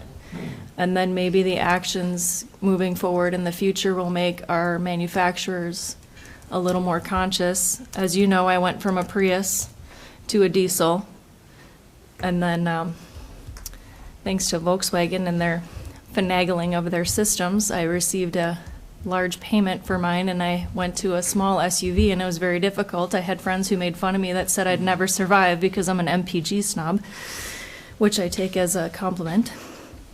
But when I looked at my vehicle, to get my same vehicle as a hybrid, it would have cost me almost $5,000 more. The savings in fuel would have been 3 miles per gallon, which, yes, I did calculate whether over time I could recoup that fee, but I don't know how many people sit and do that when they're negotiating a vehicle. I can tell you my sales guy, when I went from the Prius to the Golf, I calculated a 0.001 cent savings per mile and didn't know if that was worth the expense. So I hope the actions of our world now, Olia will see the effects when she's my age, hopefully faster and better, and never give up. Even if it seems like you're not getting very far ahead, you are. So I hope that you do great things for our future. Thank you. Commissioner Bershine. Well, thanks for your presentation. A lot of information. And seemed like it went on for about 45 minutes. I don't know. You don't know why? And, you know, I also wanted to thank North House. They had a climate symposium that I attended, and I see a few others in the room were there. And the 3 scientists that were there presented some real good information, I think, as it applies to our area. The question I have, and it's not, I'm not implying anything or any at all. If we support a resolution, what does that do? I mean, you know, so what are the implications of that? And I'm just not clear on that. So if you could explain that to me, I'd appreciate it. Yeah, and that's a great question. I actually meant to cover that. The resolution that the city passed can be is pretty simple and pretty open. It basically says, we like this idea, we think this idea has merit, we want our congressional delegation to pursue this because we care about climate change. This is important to our community. We feel like our community is under threat and we're looking for solutions. We think this is a good suggestion. We want the Congress to take this to the next step. So that's kind of the idea behind the resolution. Let's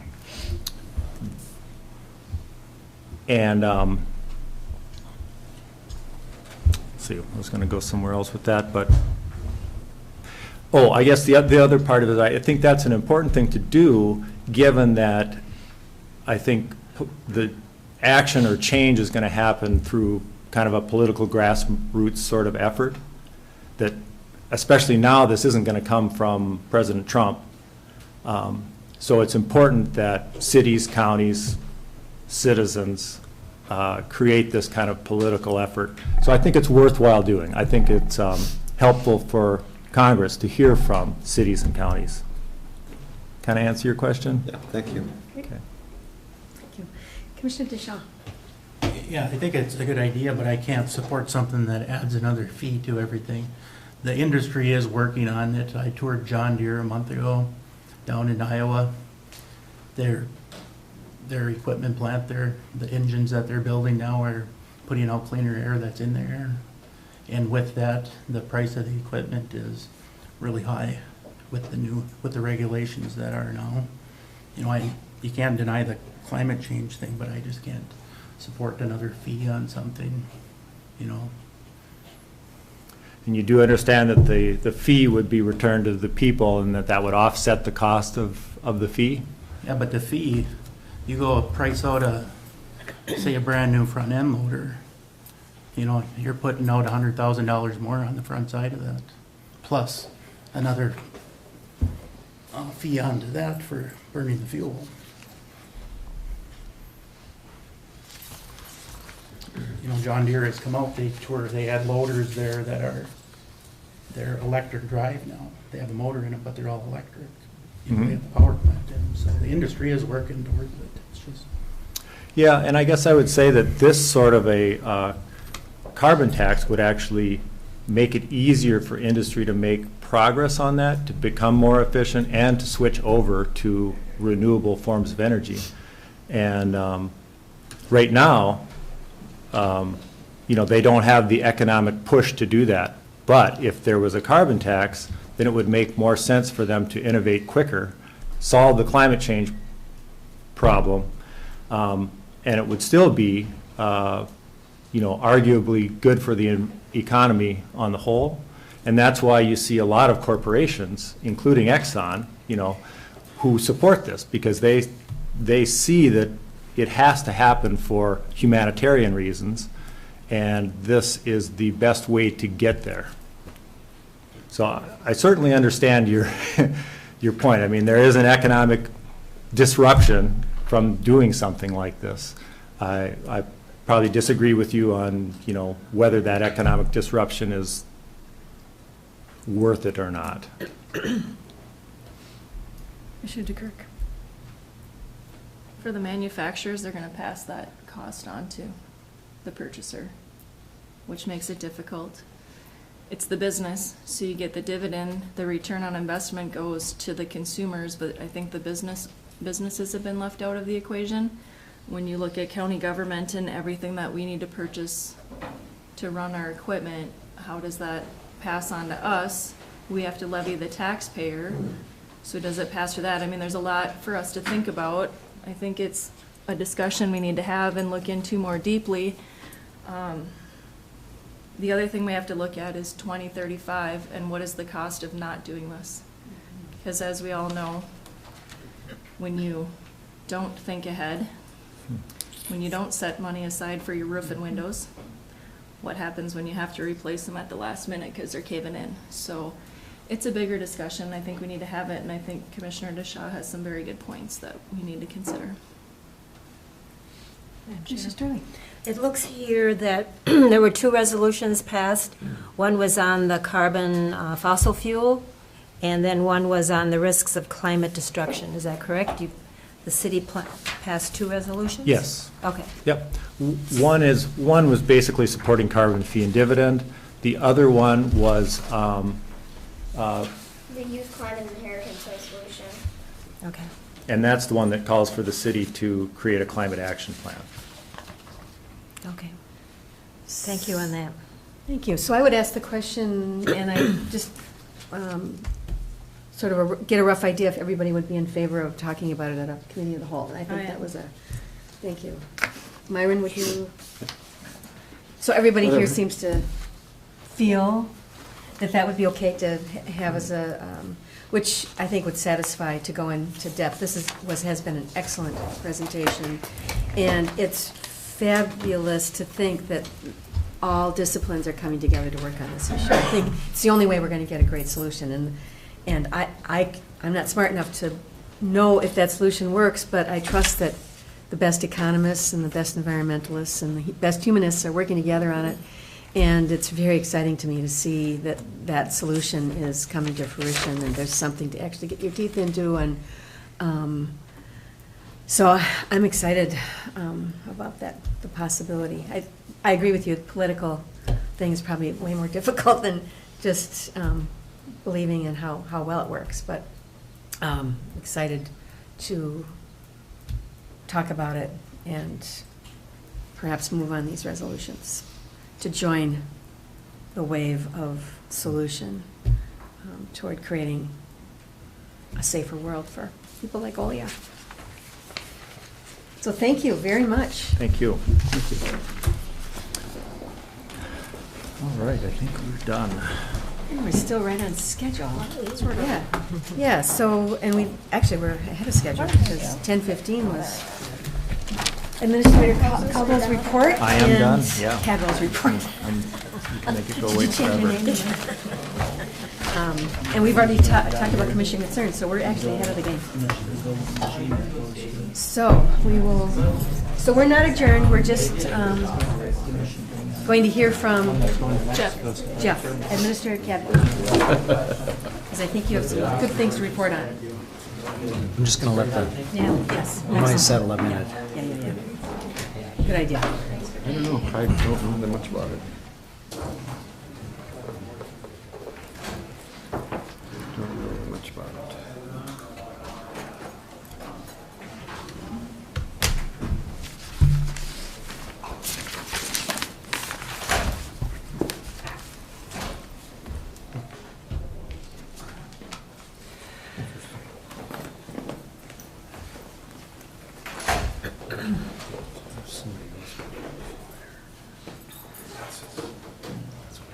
Bye. Bye.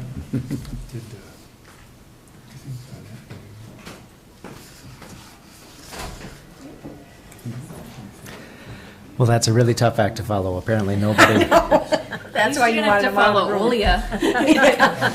Can you make it less than 45 minutes? I can make it very, very brief. Thank you, Madam Chair. I do have a couple of items that I want to give you an update on today. And again, I'll offer you the opportunity to ask questions about those or anything else that you have coming up. But at our Personnel Committee meeting last week, we discussed the process for the administrator's evaluation. And I just wanted to give you an update of what to expect from that. Administratively, HR will be taking care of that, and you'll all participate in that. But the process will be facilitated by Judy Hill. We reviewed at the Personnel Committee and the Committee of the Whole the form that we were going to use and the procedure that we were going to do. All the commissioners and department heads will be asked to fill out a review form. They'll be collected by Judy.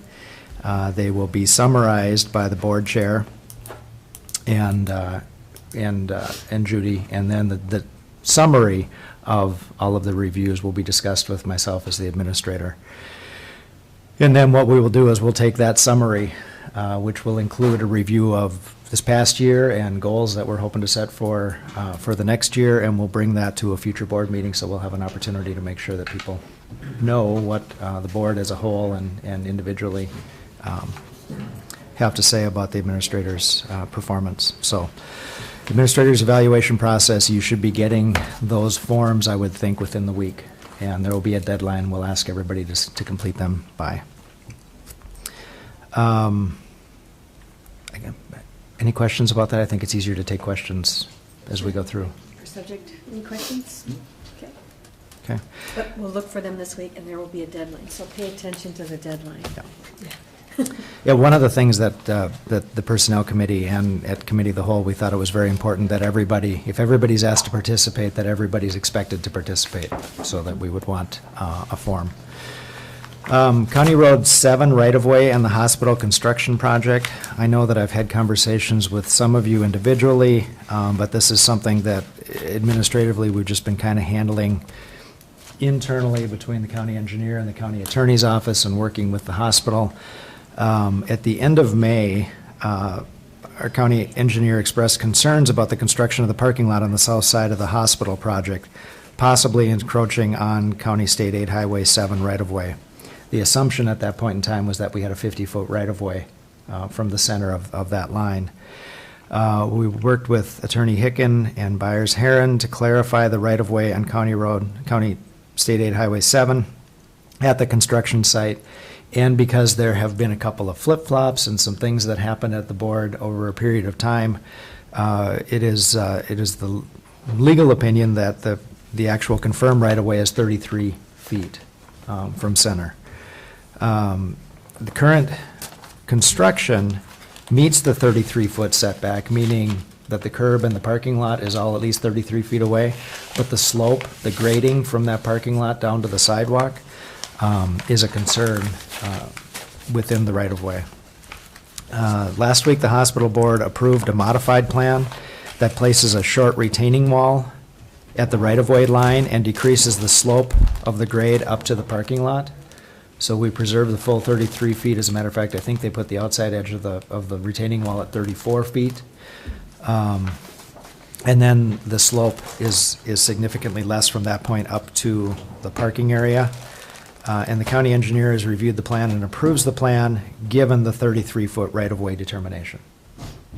Basically, his comment was is if the right-of-way is 33 feet, which our legal advice says that it is, then he approves of their plan and the new grade proposal as a result of that. So the hospital board did take action and approve that plan on Thursday. That plan is costing nearly $100,000 more than what they had planned to do for this project. So there was some conversation about that, and if you've got questions, those are the facts that get us to the point now that they've approved a plan, we've approved the plan, everything should be going forward from there. Thank you. Commissioner Disha, questions, comments for Jeff regarding the hospital parking? No. Commissioner Bershine. I'm sorry, what was the cost, 30? I think it's 86. 86,000. They're going to assume all of that. Okay. And they've got some funding, whereby if they have some overruns, they'll have funding to absorb some of the overruns, but there are actual local costs for making this adjustment. Thank you. Thank you. Commissioner Kirk. No questions. Okay. Commissioner Sterling? No questions, just glad it's working out and being handled in the best way And possible. I hope that we resolved it timely enough that we didn't defer the eventual completion of the project any more than necessary. But it was a question that had to be asked, and I think anybody driving by looking at it says, "Is that right?" So it will be. Great solution. One other thing that we're working on, and we had a conversation at the Personnel Committee, is the comp study implementation process, and there was one specific task that we haven't taken care of yet, and one particular administrative concern that we have in the HR department, and that is which job description are we using? The job descriptions have always been reviewed by the Personnel Committee and approved by the board, and last June and July, we asked the department heads and the staff to submit their recommended changes to the job descriptions to the consultants. The consultants reviewed those, formatted them so that they were all consistent across the organization, and supplied those back to us September.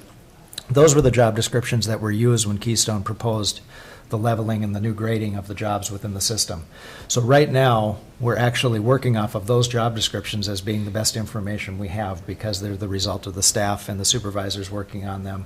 They're what the consultant has assumed is the new normal for the organization. But because we haven't actually approved those new job descriptions when we're doing, looking for jobs and doing job postings, we're still using the old positions. So right now, we've drafted a letter to all of the employee groups and asked them to look at the sum total of the job descriptions that they have. And we're working towards the opportunity to bring those to the board to approve either in whole or group by group. If there are concerns about job descriptions, if something's changed in the 9 months since that work was last done, or coming up on 12 months since that work was last done, job description changes still have to go through the Personnel Committee to be reviewed. So anything outside of the process of what we did as a part of the comp study, I would say would go back to the regular procedure of going back through the Personnel Committee. So we're trying to separate out the approving of the classification and the rankings the way that they are, and the review committee is working on that. We'll be meeting next week to review review the jobs that have been submitted for review. the question about job descriptions has come up. And then, of course, the question about compensation is yet to be determined as we get into negotiations with our employee groups. So this is just one piece, and this one piece should be fairly neutral because everybody was involved in that process, and we're having the conversations to make sure that everybody understands where we're at. There are some concerns, there were some questions, and we're just trying to clear that up so that we walk through it. So I just wanted everybody to know that that's what we're doing related to that. Great. Does anyone have any questions or comments for Mr. Shadwell on that subject? No. Yeah, I would just hope that we could get it done before, because things change, and so we don't get to zero, like to get to zero so that then we can go forward with our process. Yeah, one comment that the consultant made at the open house that he held with, I think we had about a third of our staff there, was that basically by asking this question, by starting the class comp study process, we've set the whole organization in motion. So at some point we have to identify a snapshot and say, this is where we are, this is who we are, this is what it looks like. And that doesn't mean that we're not going to be evolving and that things aren't going to be changing, and we rely on our regular procedures to address those things individually. But at some point we have to go, that was what we were, this is what we are. And the board accepted the study earlier this year. Accepting the job descriptions, affirming the new book of job descriptions is just one thing administratively that we need to do to be able to be more efficient in how we do our work. And we'll handle the individual discrepancies through the established procedures that we have. Great. And then I only have one last note, and I don't know if Commissioner DeShaw actually wants to make the announcement, but we did get a confirmation that the election violation claim, there was an order for dismissal issued last week, so that process is done at this point. Okay. Brought his copy with him, so he gets to stay in this chair. Do you want a frame for that? So the complaint is being dismissed, just for clarification? Yeah. Bobby's not being dismissed. Yes, the complaint is being dismissed. That's And then I would just take any questions if anybody had them. Have we had any applications for the assistant highway engineer? We have not had any certified PEs apply for that position, and so we're having to have a conversation about what we're going to do with that going forward. I see the applications had over 3,000 hits on our online website. But yeah, it's been a long time since we've been with an assistant. We've had, since I've been here, I think I've looked at a half dozen applications, but all of them have been, I'll be qualified to take that at this point, and at this point, the county engineer has been unwilling to, and I understand from the level of staffing, he has to bring somebody in to train them and help them get to that point, but I keep bringing it up. Do we need to change what we're doing? Do we need to address that? Do we need to be willing to work with somebody who's nearly certified? And that's really a question that Judy is working with Dave on at this point to try to fill that position. Because it is a challenge for us not to have that capacity over there. great. I think it's not a bad thing, because, when I started for Grand Portage, they trained me for what they wanted me to be. Mm-hmm. And that was part of the job.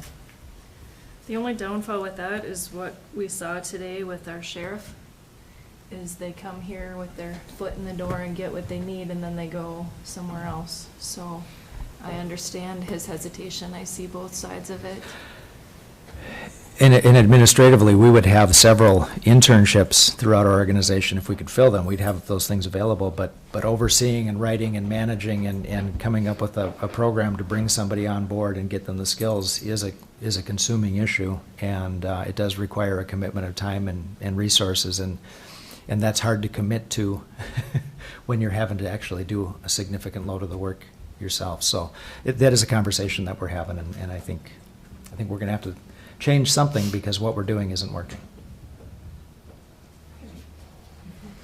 Not great, but so be it. So be it. So we kind of, so if nobody has any more questions for Jeff, we kind of did employee commissioner concerns during the hubbub. And one thing I forgot to, and Commissioner Storley Madam has something Chair, I do too. have Yeah. something I'd like to bring up. Yeah. I met with Brady yesterday in regards to NACO, and so he has some statistics, and we need to make a decision.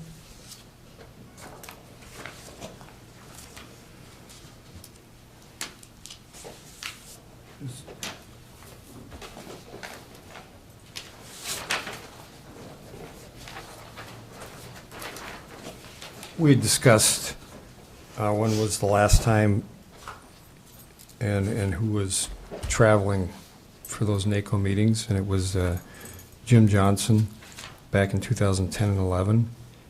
And he went to 3 meetings each of those years. As you can see there, roughly, I couldn't find the one for 813, the registration, but the registration for most of those is within the 400 to 500 per each meeting for NACO. And then the travel costs, which is, you know, round trip airfare, hotels, et cetera, meals, whatever, is in that, looks like $1,200 to $1,600 range. So you're talking a couple $1,000 roughly for each meeting to go to DC or wherever they're actually holding them. So, assuming the costs haven't changed that much, and how many of those meetings you go to, that gives you an idea. If you were going to look for doing it this year, I looked at your budget this year, and right now, we're on track to be under budget in personnel services, and that we make an estimate of how many per diems each of you is going to take, and so far you're significantly under the estimate for the year. The salary is set, but per diems is always based on, but we haven't had a commissioner either for first 5.5 months. So that looks to be about 20,000 under if you just track what's going on right now. And health insurance looks to be maybe $12,000 under what's budgeted also. So then you've got the suspense dollars of $2,000 and professional services of $5,000. We've spent none of that yet. Those are there basically as contingencies for whatever might arise during the year. But you have $7,000 there. You're significantly under in personnel and health insurance. So I don't doubt if you wanted to do this, that you could stay within budget if you did that within reason. Or you may want to wait and budget it for 18. Great. So, it seems like there are 2 conversations, and we could do it now, or we could have it on an agenda. But I guess with the upcoming deadline, anyways, I think for this meeting, for right now, I would just like to get each person's opinion of, A, if we should do it now or we should wait, and 2, whether they should be more of a thoughtful process about, or even to create a job description. We don't have job descriptions for all the committees that we participate in, but this one, because it's a larger expense, maybe that would be something that would be required, so that the person who attends this knows that these are the expectations. Or it's not a job description, just a list of expectations for attending things. I think we've had enough feedback from the community that says we need to answer to this one. Yeah, we could look, if you want to do it at a committee of the whole or something. We have a policy for out-of-state travel, and some of that's probably addressed in that, so we could look at that too. Okay. So it sounds like we might already even have a policy. But anyway, let's just, Commissioner Deschamps, did you have any questions, concerns, comments about joining NACO and going this year? Where is it at this year? Ohio. Columbus, Ohio. Not Hawaii. I guess if it's something that you've done before, it's, no. That's since 2011. Well, since 2011, Yeah. you know, if you think you're going to doing something. Madam Chair, if I might, I think Commissioner DeShaw missed our conversation last week. I was on a phone call. Where Commissioner Storley had volunteered to attend and represent the group this year. And so really the conversation that we had was, she had suggested that she would go on and pay for it this year. So part of our conversation is this something we want to budget for and make sure that we're represented at the NACO meetings at the national level, which is consistent, I think, with our membership in AMC. It's an important place for us to be, especially with our reliance on federal funding in our budget.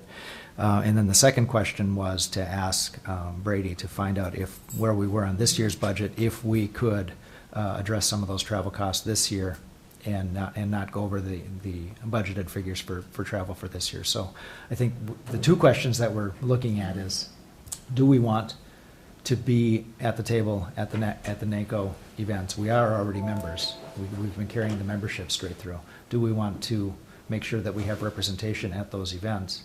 And specifically this year, do we want to use some of the funds it looks like we have available for this year's national conference? Looks like we're quite a bit under budget this year. So, you know, that's part of going back to where I work. You know, I'm gonna miss a meeting at the end of September. I'm going to Tucson. You know, you gotta be represented at these things. So it sounds like you believe in participating in national organizations to benefit your Yeah, if you're local getting federal organization. dollars. Mhm. So that's part of the conversation, is just to, do we value it? And you're saying yes, and Commissioner Bershine? I guess I expressed it before. I'm neutral on it. My concern is that we just don't add this as an expense if we can assume these expenses within our budget. I just don't think we should be taking action on adding something now. We should be doing this for next year, but if we've got things to cover or people want to go, I'm not opposed to that, but I just think we need to have a process of doing this each year rather than add it on somewhere in, you know. Am I clear? People understanding me on that? Mm-hmm. Yep. You know, it's, so, I have no concerns one way or the other, as long as it's covered in our budget and it's not considered an additional expense. Okay. Commissioner DeKirk. So I've been advocating for this for years, saying that we need to participate. Association of Minnesota Counties, when we attend our annual meeting, we have spent a year working on the items for action to be decided at those meetings. I don't believe it's a good idea to show up at the annual meeting with no background or experience or participation in committees and be a member taking action on items without a background. So I will not support someone going to an annual meeting. It's roughly $6,000 a year added to our budget, so we need to put serious consideration into that. As much as I support and believe we need to be present, I also know the hole that we're in. So I take this very responsibly. I think we need to decide before we get into our 2018 budget.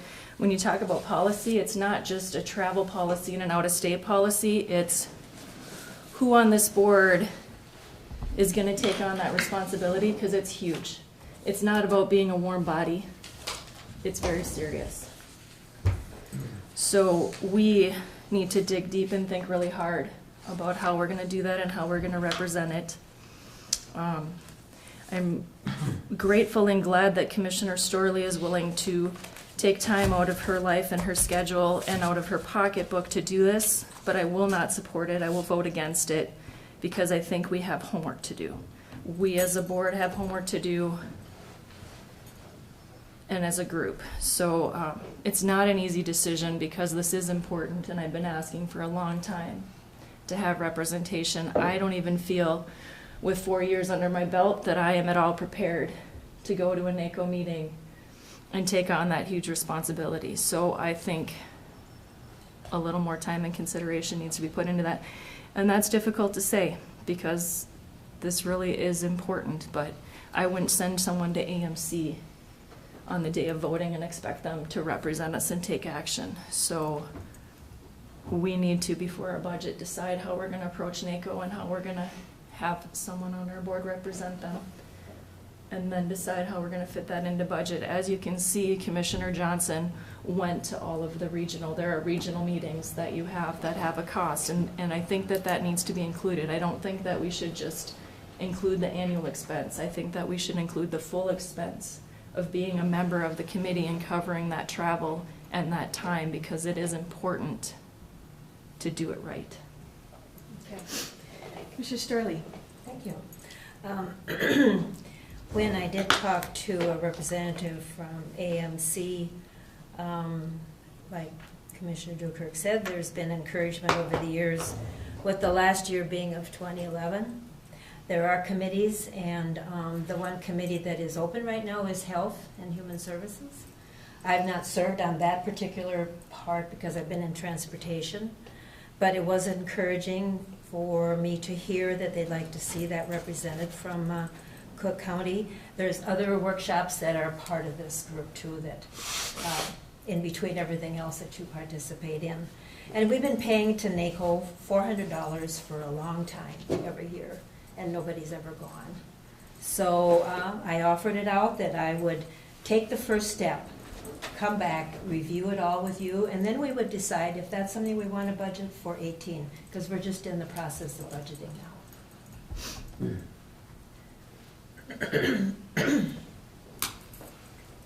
Yes, Commissioner Bridgewater. Question. Okay. Getting back to the discussion, I guess it's part of how I approach this. Jenny, you want to go, and I have no problem with that if you want to spend your own money. But if you're going to spend our money, then I think we have to take action on it. But I guess the question is, if you want to go, I have no problem with that. I mean, but if we then say we're going to support this, then it's another decision. Commissioner Dukirk. I was also asked by NACO, other commissioners in AMC, to represent public health on this committee, and my response was, we have not budgeted for this. So I think that they've reached out to all of us. AMC thinks it's important that someone from here represents that, and so that is why I think that we need to have a serious discussion about who that will be, and that they need to be fully participated. And I think we need the information from AMC on the meeting dates for next year, because it's going to require a lot of someone's time and energy.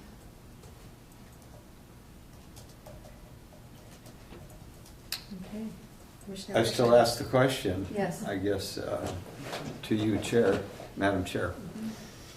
If Commissioner Storley wants to go, do we have to take action? If we pay for it. The question is if she wants to go on her own, excuse me. I don't think so. If she goes on her own with her own money, I don't think it requires our action at all. Okay. She thinks she can just go. Molly? If I could just Yeah. ask a question, because I missed the first part of the conversation. Would Commissioner Storley be voting on behalf of Cook County on this if she went without? We have a form that we have to fill out by July 7th that designates a delegate to vote, so we would have to decide if we're going to do that. So I think that's probably a separate question. That is. Okay. Okay, so I hadn't even thought of that. So there's two questions. Well, yeah. excuse me, no, I think the implications are is that that if she goes on her own, she's not representing us as a delegate. You know, those are two separate issues. However, I mean, if Commissioner Storley wants us to support her, then that's another question. Right. Well, we could look at it this way. Maybe the county would take care of registration, I take care of everything else. Then we both have a little bit to gain on both parts. Do you want to put that in the form of a motion that makes it clear, and then we can see how if it plays out in action? Okay. Then I would make a motion that I attend NACO. I would take care of the expenses of getting there and my accommodation, and I would ask for the registration fee, which I think is around between $400 and $500 to be made by the county board.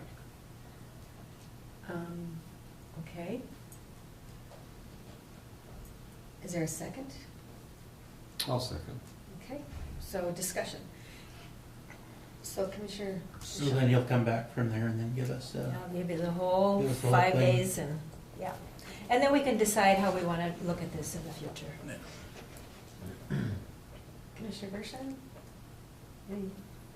We're discussing, we're just doing our round robin. Any Oh, further okay, well, I comments that- support it, and I Okay. think it's just a good way to go, and I just think that this is a supportive thing, but she's not our official delegate. But you can go vote, you know, I mean, you can do whatever you want to, but I think the understanding would be that that's not part of our process, so at the delegate assembly, I would not authorize you, because we haven't had any input into how you're going to respond to the issues that would be coming up for a vote. Just to make that clear, but certainly would support you going with that cause. And thank you for your willingness to do that. Commissioner Kirk. I've spoken my piece. Okay. And I would just say, and I think, so by not being a delegate, that means you don't vote. So, I mean, from my point of view, I think that's awesome that you'd be willing to go on those, in those circumstances. And it makes sense to me that without a thoughtful process ahead of time to really get clear about the issues and so forth as a whole group, that the delegate piece would not be part of it, that we would give that more thought. But that you're willing to do it on such short notice and so forth, and you have been from the start. It's very generous on your part, so I would be certainly fine with that, and that you'd bring back and share with us the value of it would be awesome. So, with that being said, are there any opposed to, okay, opposed, motion to approve is opposed? All those in favor say aye. Aye.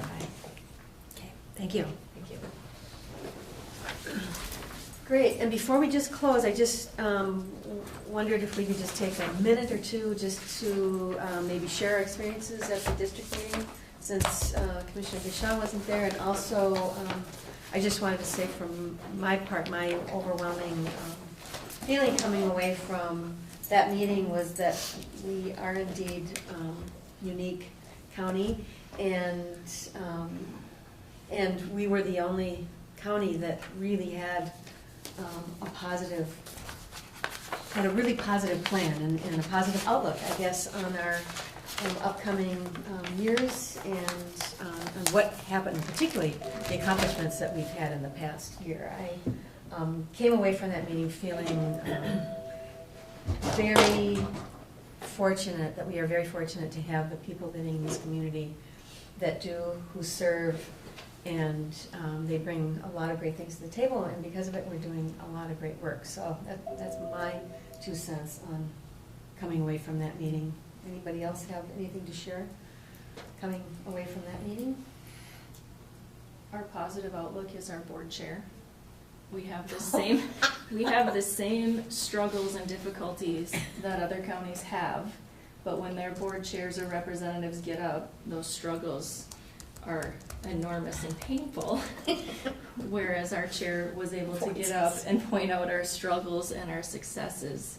And so we did have some other commissioners that approached Commissioner Siebertson to ask about how things were working, and did ask for the information on One Roof to bring them into their community, because they're having the same struggles with housing and getting staff to cover, and how do they meet the needs of their community. So it's the work of our board chair and the work of our administrator, along with all of our staff working together, that has made a difference for us. And you know, we've got another county in our district that is facing the struggle that we have been in for the last couple of years. They have tried to maintain their levy by depleting their fund balance, and they're in a difficult situation now, and I believe their administrator has been reaching out to Jeff to find out how to deal with that. So it's really important to make it to these meetings. It's unfortunate that someone's actions outside of the board made it difficult. for you to be a committee of the whole, and also with such short notice for you to attend, but I know that you were in contact with Pete because you sent him a message while I was talking to him. So you have a little bit of an idea of what's going on. It'll be important to come to the meeting. The conversations we have outside of the meeting are always important and helpful to us. It's always nice to leave this county and know that we're not alone. Sometimes it feels like we're the only one facing these struggles and we're the only one that's having these problems, but we're not. And I know I pulled up, when we had our budget last year, we had some comments that said we had the highest levy in the state. Not that it's a good thing or we should be proud of it, but when they come this year and pull it up, there's other counties that have 18% and 8.5%, and so we're kind of right in the middle with where we landed on our levy, so we're not alone. Other communities are facing the same struggle that we have, so it's good to know that we're on track. It's good to know that we're moving forward, and it's nice to meet with people in our area and find out how we can better ourselves with the help of the whole. Commissioner Bershon, you have anything to share? Yes, I agree with Commissioner Dukirk. I'd like to thank you as chair and thank the other commissioners. We've taken on some things, and I also think that our county administrator has really done a great job in providing us with good information and providing some structure to this process, so that I'll use this term, and I want to be careful about it, but we are professionalizing, I think, our county government in the areas where we need to do it. Sometimes I've seen, and one of the reasons I ran is that we sat and bickered around some stuff that just were not worth the fight. Bickerable. Then they had negative consequences in the long term. So, I think that we're moving in a very good direction. As I attend meetings throughout the county, and as well as outside the county, working with other commissioners, we're in a good position. We're in a very good position. We have our challenges, but boy, our future's bright. That's not the case in a lot of counties. And I think that to some extent, whatever work we do in economic development is going to have fruition. And I think that's where we're going to run into trouble if like other counties did, is that they didn't have that component. And that's our future. So, job well done, all of you. Thank you. Commissioner Storley, thoughts about the meeting? Well, I think they're wonderful. District meetings happen a couple times a year besides our 2 annual meetings. And it's a good time to get caught up on in reviews of different departments. I was blown away with NCIT. All the things that they do to support us with background insurance and all of that. It's just amazing what kind of support we get as folks in the county. So those are revealing and great to hear. And there's something that the administrator calls upon if we need to have support from that area too, besides all of the other areas that they come full blast telling us all about it. And it's a good social time too, to get together with other commissioners the night before. And it was a great place to have it. They picked, really, really good places in the region so that everybody gets not equal travel, but pretty good, considering our 7-county area, which that covers is the 7 counties. So it was a good meeting. I'd just like to say, on last Thursday, I was called upon by the tribal council, me and Sheriff Weiss, and we're on the drug problem in the county. We had 4 overdoses in 2 weeks in Grand Portage. And for people to deny that there isn't a problem in this county is untrue. One of them went down in a helicopter and was in intensive care. That cost Grand Portage Bend approximately $100,000 out of our pocket.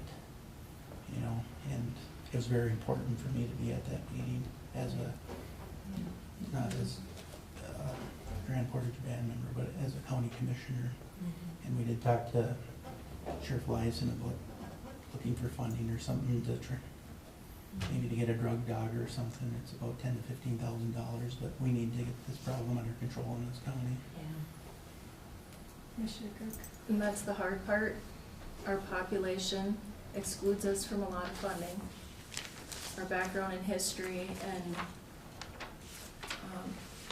our sheriff has applied for funding for not only for drug enforcement and different items, but for the sex trafficking protocol that I'm going to on Thursday. He asked for funding to set up a sting here and was told no, because based on our population, we don't have the numbers, and based on our population, a number of cases. And so it's really hard, and people just keep thinking these things don't happen here, and they do. And so we as commissioners need to figure out, how do we work on this? How do we make it known that it doesn't matter what population we are? We have the same struggles as other cities, and we need support and help to help us fight against these things. So I will do my best when I'm at this protocol with other law enforcement agencies to also talk about this issue and see what we can do. We have worked with Lake County and St. Louis County, and maybe together we get the population and the funding that we need. So I will do my best to support you. Yeah, I would like to, indicate my support to that, and a sincere concern. I think we, if we don't attend to these things, they're going to come back and kick us. And and I think just the consequence of the helicopter thing. But this impacts our workforce. It impacts families.